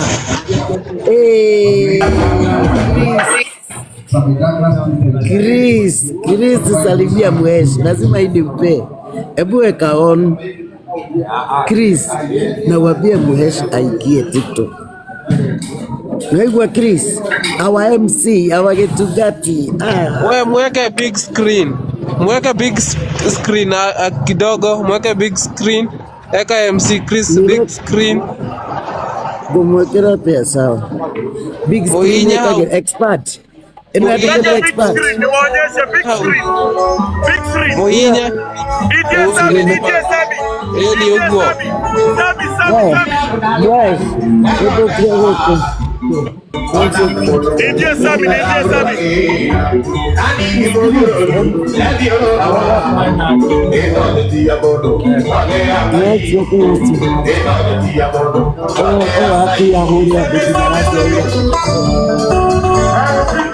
Kawaida kawajeni.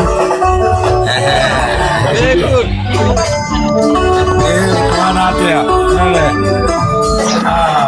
Congratulations. Thank you. Congratulations. Thank you, Mono. Thank you. Hello. Yeah, sure. Thank you. Sarut bana jo, hiyo ni gori. Wewe MC Chris. Unasalimia nani hapo? Salimia kale kwa master. Kila iko igotine ukifanya ole hapo kirora. Nego. Usiajiza kwa simu ya Sami. Thank you.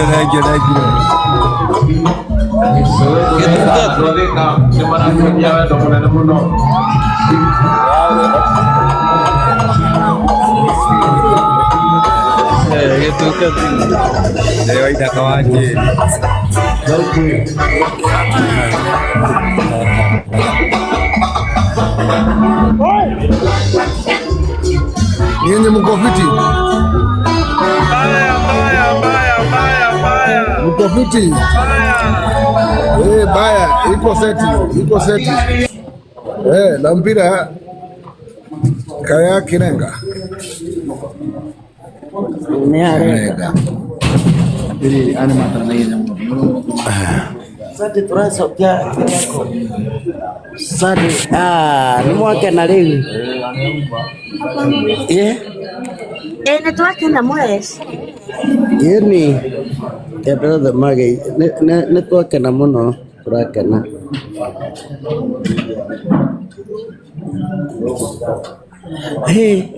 Ngai twamurathi mene mukite maundu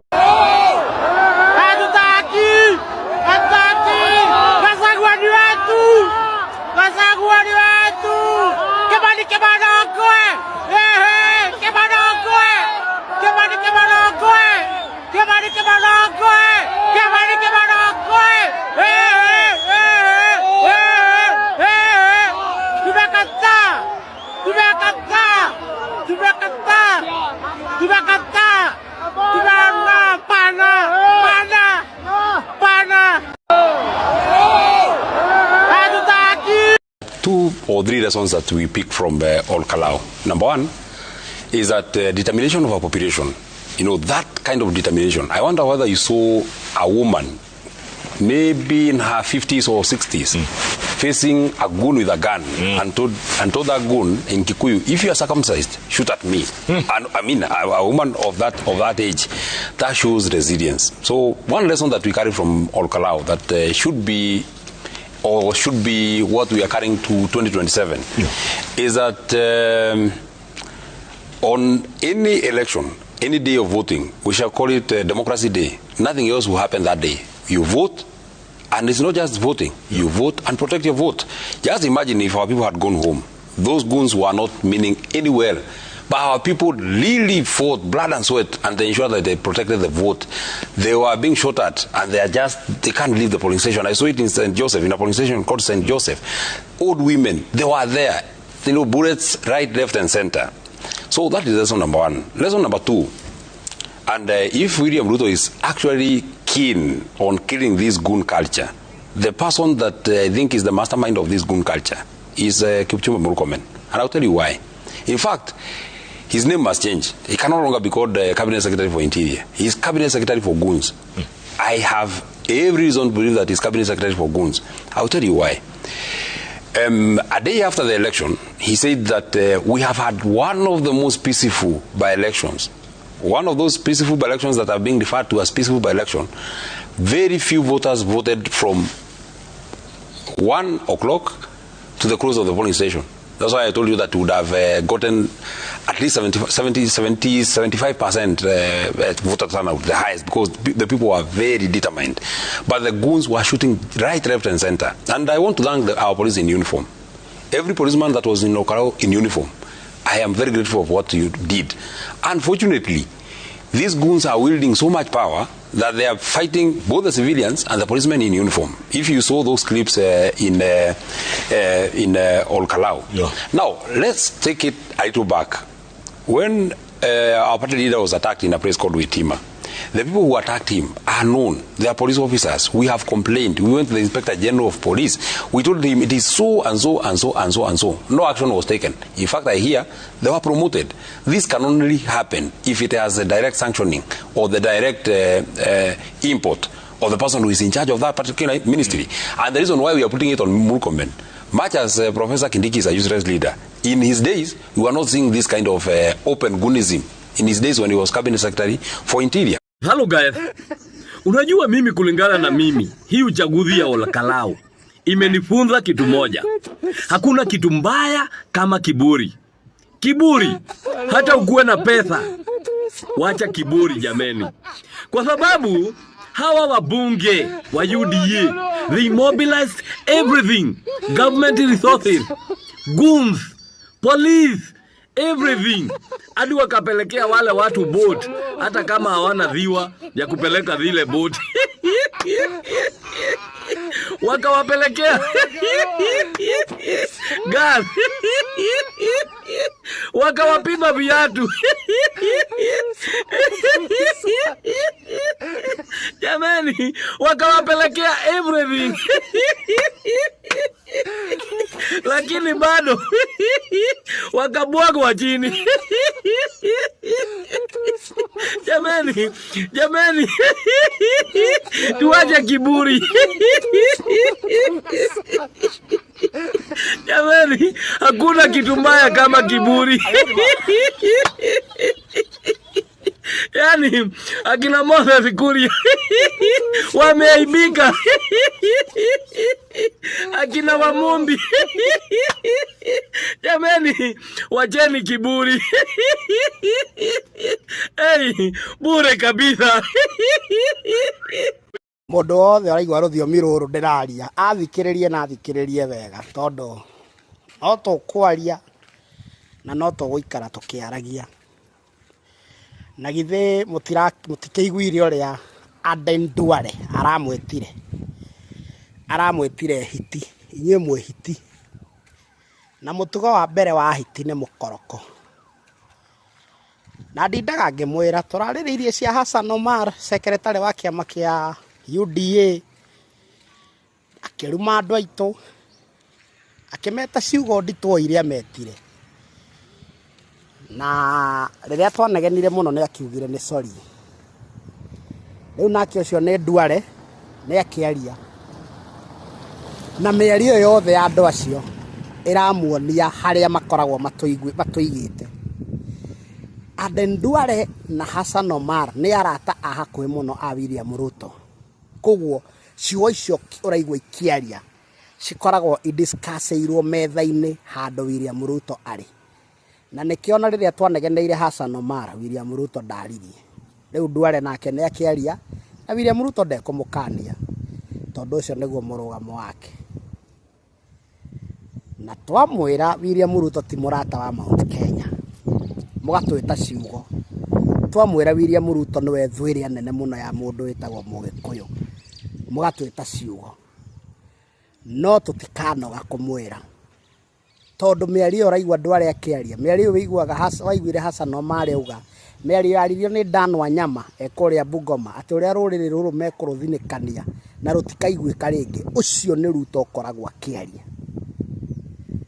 Rĩu rĩ, ũgĩthiĩ hau kuga two-term rĩ cia Ngoma rĩ, na ũgĩthiĩ hau kuga Ngakĩ rĩ, ũmenye mũndũ ũrĩa ũrauga two-term akuonaga akona hiti, akuonaga akona mũndũ mũkoroku, mũndũ mũru, mũndũ ũtabatiĩ nginya gũkorwo agĩtũra, na ũcio nĩguo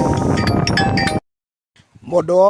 Minister wa ũgima wa mwĩrĩ etagwo Aden Duale nĩ aronekire akĩaria agĩũkĩrĩra andũ arĩa maragia rũthiomi rũrũ, na tũtirakĩigua gĩcumarĩ, tũraigua kĩgweta Kibaki, na tũraigua kĩgweta Uhuru, tũraigua kĩgweta andũ acio.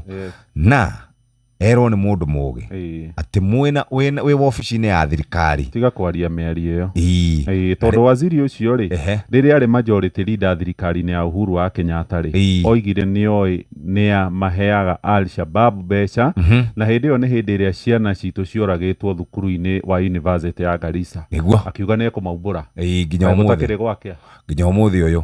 Na nĩ ngwĩcia nĩ anyaraire andũ mũno. Mĩario ya gũprofile andũ rĩ, gũtirĩ handũ andũ mataikaraga, gũtirĩ andũ. Kenya ĩno nĩ itũ ithuothe, atige gũprofile andũ atĩ tondũ nĩ araria na gĩcumarĩ nĩ kĩrataũrwo. Nĩ tũĩ ona ithuĩ rĩ, airĩtu aitũ mahikire mũno kũu na nĩ tũmateithĩtie mũno. Ruto augaga bottom up, wananchi tũkagũrũka, hĩndĩ we tuĩte mũrata Fero Hasra, gwĩtua mũhonoki na gĩtũhĩngĩca.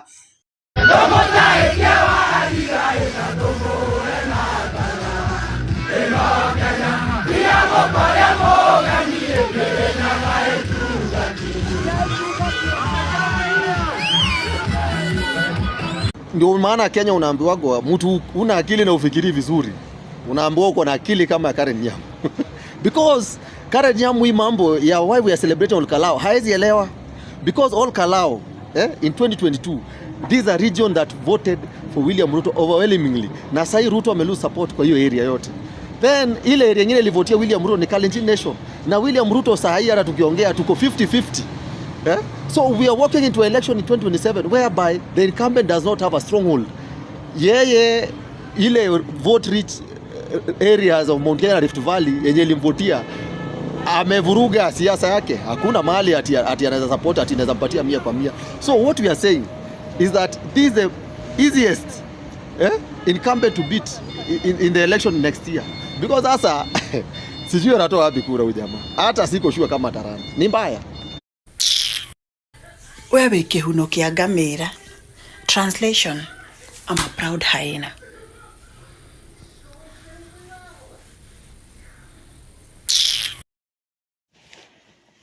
You know what they say, wetigere Mũgĩkũyũ. Andũ akara ũndĩra akĩmwĩtigĩrire biũ. Ngai, andũ acio mahetwo ikondoro,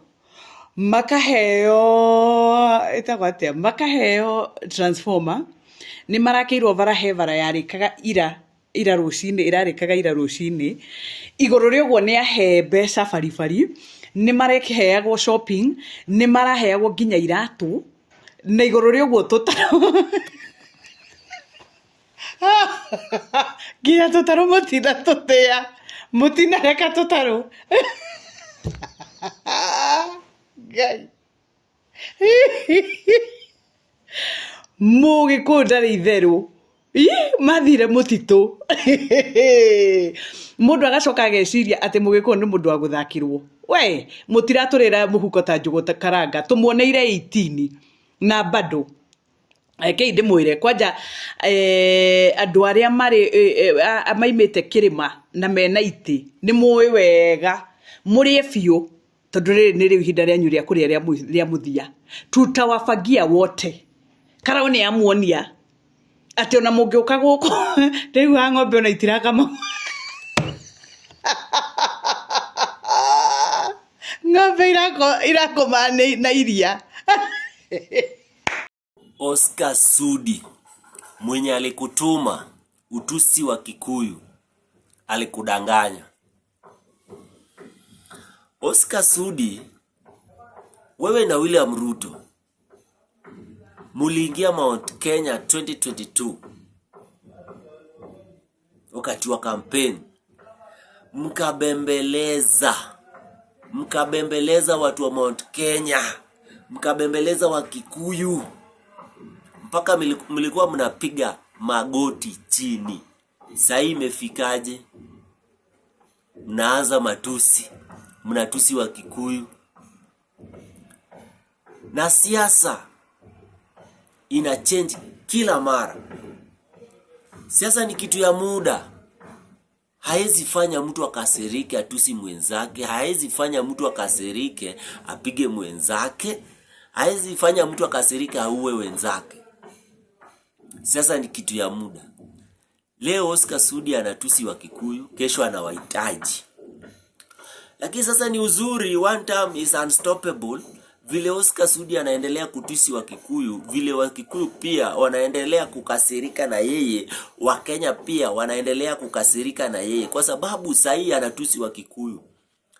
The following day ameachana na wewe, nyinyi mwenye mmeshikana na yeye sahi. The following day akiachana na yeye atawatusi. So mimi kitu nasema, Oscar Sudi, tunajua mwenye anakutuma utusi wa Kikuyu, tunamjua. Hawa goons, nimesema ya kwamba tumekubaliana sisi wote, hata hiyo mambo ya goons tutazima. Kenya lazima iwe ni nchi yenye iko na amani, na kila Mkenya ataendesha biashara yake bila amefanya. Vile tulimalizana na terrorists, tukamalizana na cattle rustlers, tukamalizana na criminals ambao walikuwa wanaharibu mali ya wa Kenya, pia tutamalizana na hawa goons. Kila Mkenya aweze kufanya biashara yake, aweze kufanya siasa yake, aweze kufanya maendeleo yake. Hawa goons, nimesema ya kwamba tumekubaliana sisi wote, hata hiyo mambo ya goons tutazima. Kenya lazima iwe ni nchi yenye iko na amani, na kila Mkenya ataendesha biashara yake bila amefanya. Vile tulimalizana na terrorists, tukamalizana na cattle rustlers, tukamalizana na criminals ambao walikuwa wanaharibu mali ya wa Kenya, pia tutamalizana na hawa goons. Kila Mkenya aweze kufanya biashara yake, aweze kufanya siasa yake, aweze kufanya maendeleo yake. Hawa goons ateruto koruto buruguto karau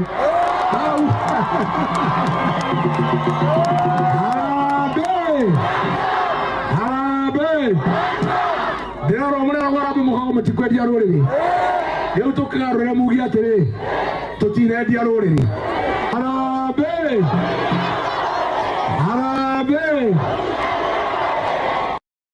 Karen Nyamo wants a referendum to divide Mount Kenya region. She's a lawyer, in case you've forgotten. She's a lawyer, so she's supposed to be very conversant with the Constitution of Kenya 2010.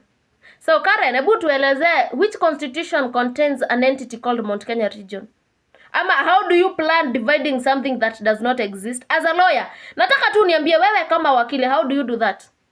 Alafu utamsikia amesimama mahali kusema watu hawana akili, hawana mpango. Ndio hawa, ndio hizi akili. So you can see the akili is yourselves. Yani like I know even William Ruto just sits down, look at the people around him, especially the ones from Mount Kenya, and all he can see is sheep. Ngadume! Because what is this? What are you saying, madam? Hey, na wewe ni wakili, ndio hizi zile karatasi tunashinda tukiambiwa za River Road. Some people with genuine degrees are out here suffering. Wengine wako na degrees za River Road ndio hawa. Because tell me why a lawyer, and I quote a lawyer because do you people believe she's a lawyer?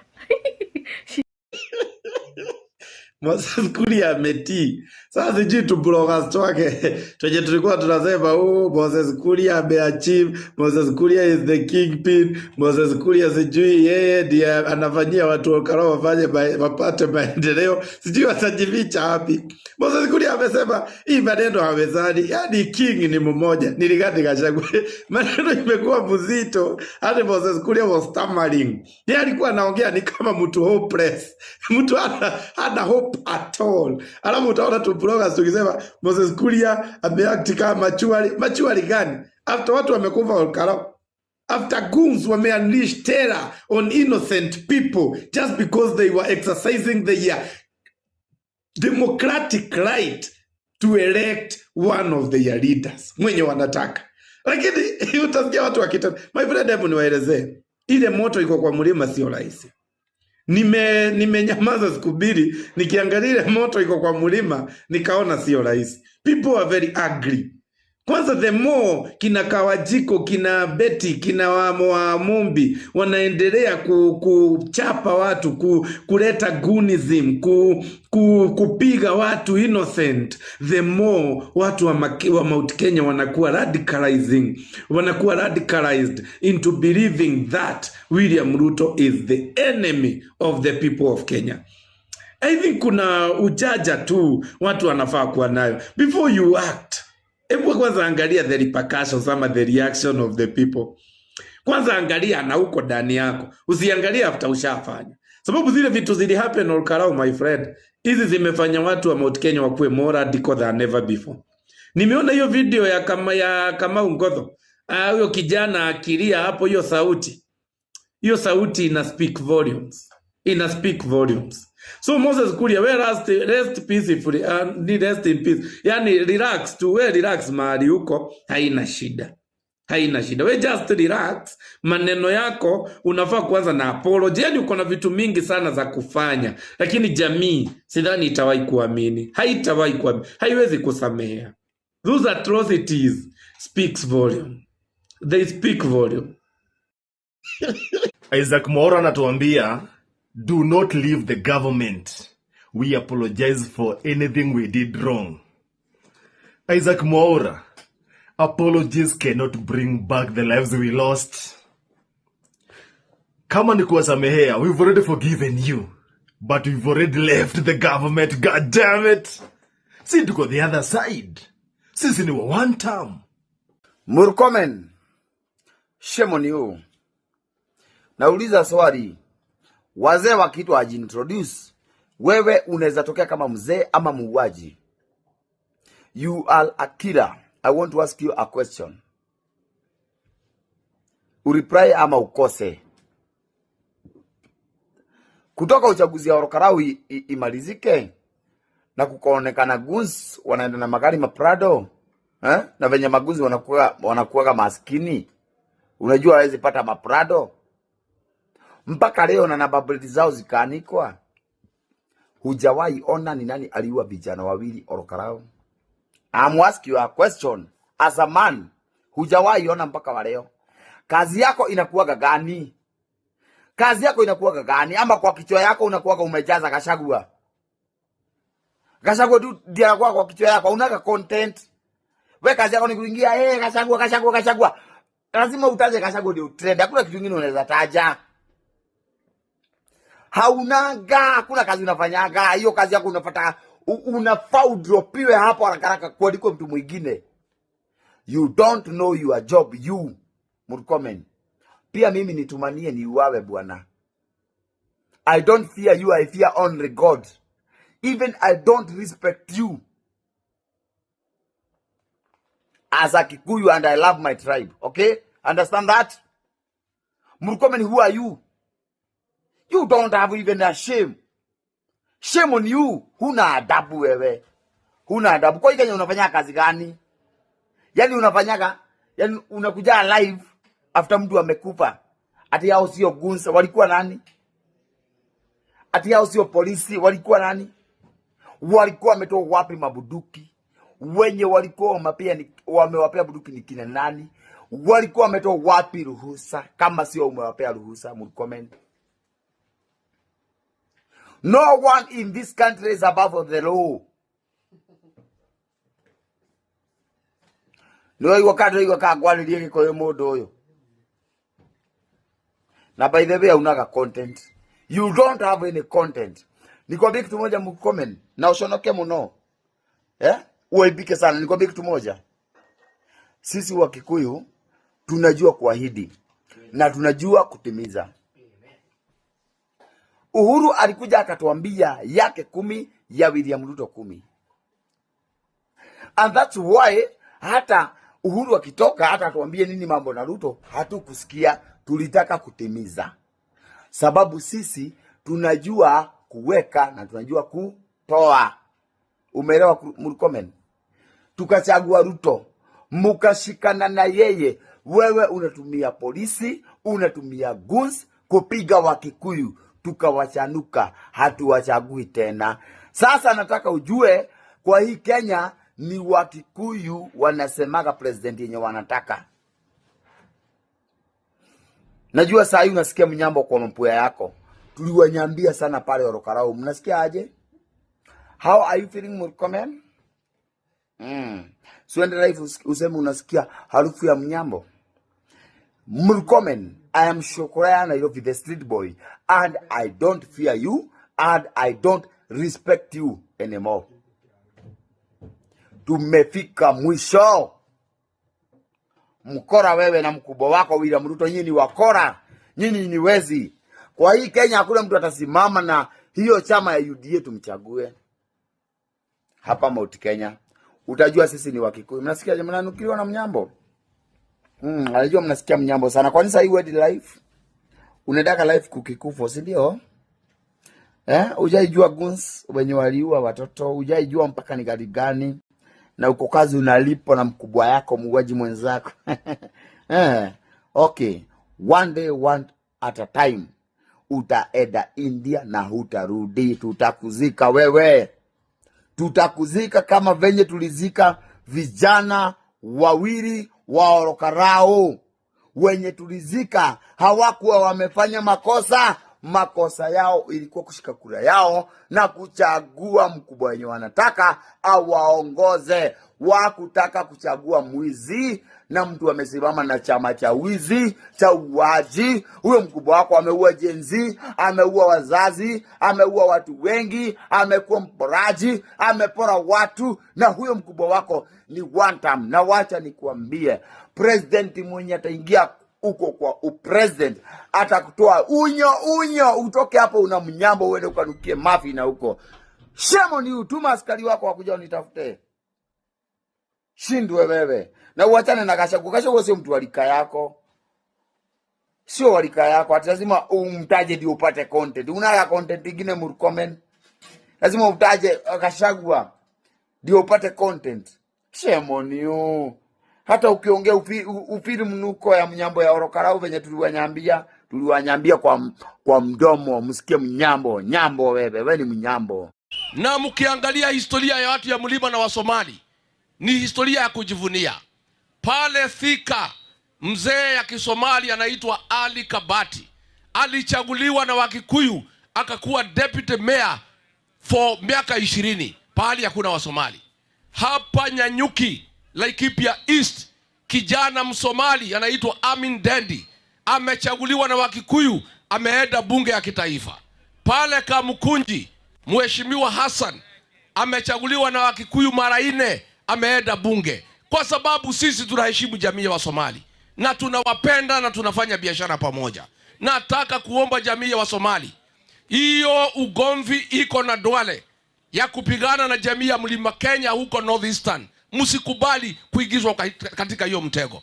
Huyu Kasongo amejua anaenda nyumbani, anataka kuacha, amepiganisha majamii. Na huyu Duale ni kutumika, anatumika kuleta ugomvi. Aende asiende? Mimi nataka kuambia jamii ya Wasomali tunawaheshimu nyinyi. Kama hatungekuwa na heshima na nyinyi, hatungechagua Hassan na kuwe mjumbe. Hatungechagua Amin Dedi ya kuwe mbunge. Ali Kabati. Hao Wasomali wako na biashara kila pahali. Hapa Gurubani, hapo Karatina, Murang'a, Nyanyuki, Nakuru, kwa sababu wa Somali ni wafanyabiashara na tunapendana na tunaketi pamoja. Na mimi nikwambie Kasongo, wewe umetuma Duale kutukana sisi, ni sawa. Wewe umetuita mafisi, ni sawa, tumekubali. Mwaka ujao tutakula wewe, tukutafune na tukumeze. Mafisi mko? Si mafisi mko? Si Kasongo ametuma Duale kutuita mafisi? Tumekubali sisi ni mafisi. Na hii hatutakula mtu mwingine. Ile sisi mmetuita mafisi, tunakaa tunangojea wewe Kasongo. Tarehe 10 mwezi wa 8 tutakukula, tukutafune na tukumeze. Ikifika saa 6 utakuwa umeenda nyumbani. Huyu kijana ya Ruto anaitwa Murkomen, jana anaita ati vijana yetu Mungeki, kwa sababu tumesema hakuna siku tutakubalia mtu kufuruka mkutano yetu. Hakuna siku tutakubalia goons kuja hapa mlimani kusubua watu.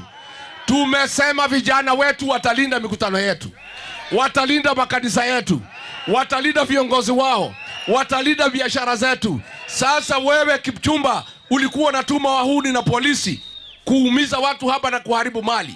Pale Olokalao tulikuonesha kivumbi. Vijana walijipanga, wakapiga wahuni, wakawatorosha. Vijana walijipanga, polisi ulituma wakafukuzwa. Ndio sasa unalia ati polisi watapigwa. Wacha nikwambie wewe Kipchumba, hapa mlimani kama wewe ni mwanaume, tuma goons leo uonane na watu ya Mlima Kenya. Na nikwambie, hiyo maneno mumezoea ya kubadilika sisi majina. Ati unasema hii Wakikuyu ni Mungeki ndio muanze kuumiza vijana. Hao ni vijana ya jamii yetu. Na hao si Mungeki na hao si wahuni. Hao hapana watu criminals.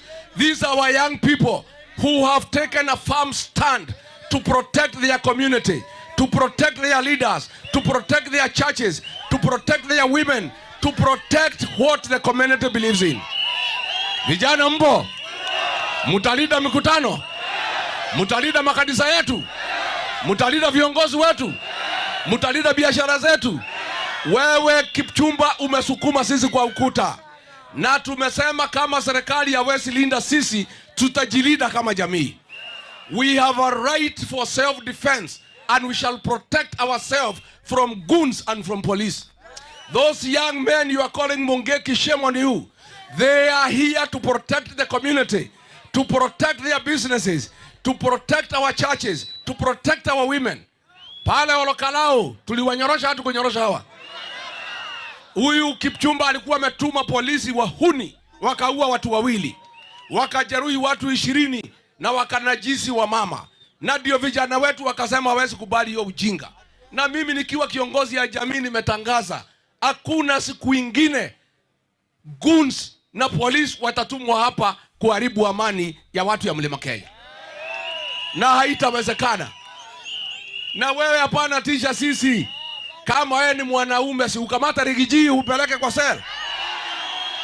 Wewe kwa mwaka moja unatisha Rigiji. Oh, utatuona, oh tutashika wewe. Bona unangoja nini? Si unishike. Uonana na hii watu ya Mlima Kenya. Kama wewe ni mwanaume kamili, si ukuja unikamate. Mimi niko na jeshi sina. Vijana mko? Vijana mko? Wewe Ruto umetujaribu for too long. Umetusukuma kwa ukuta. Umefuta watoto wetu kazi. Umetuharibia biashara. Umehangaisha watu na KRA.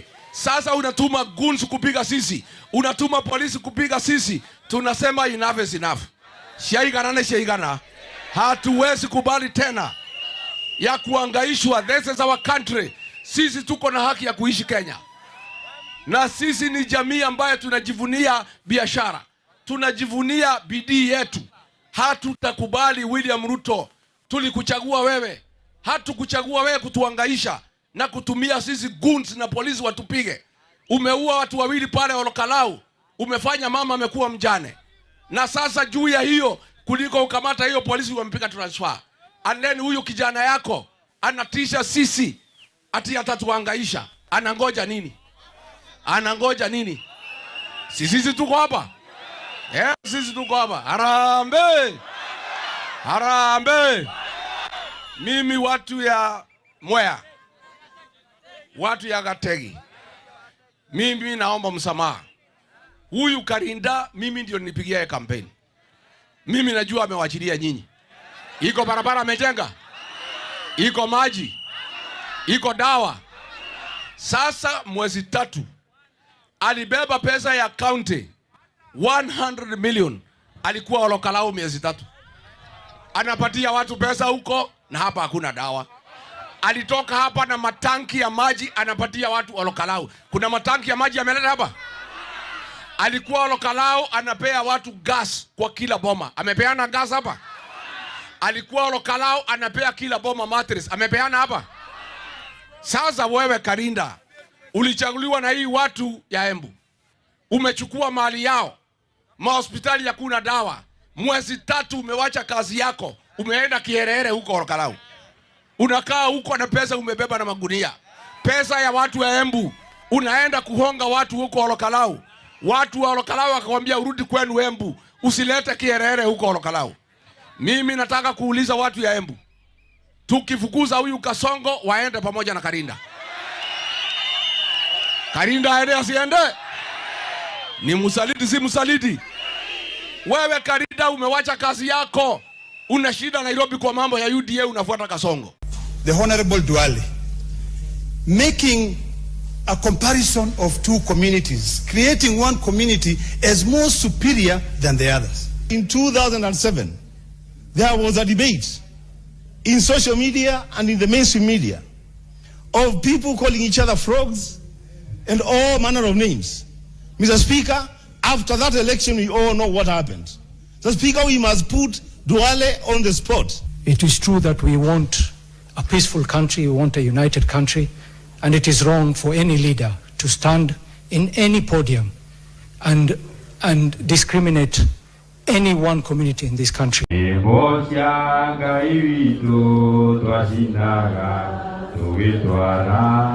Magongo na majino mbele yake tugikunguyagira nikumenya tuliore twahota atĩa kũmũinĩra twĩkoko kaĩ mũtũ Ngai witũ kaĩ mũtũ ũrĩa tariĩ nyĩmbo cia Ngai witũ nĩ igongona rĩrĩ muoyo twahota atĩa kũmũinĩra twĩkoko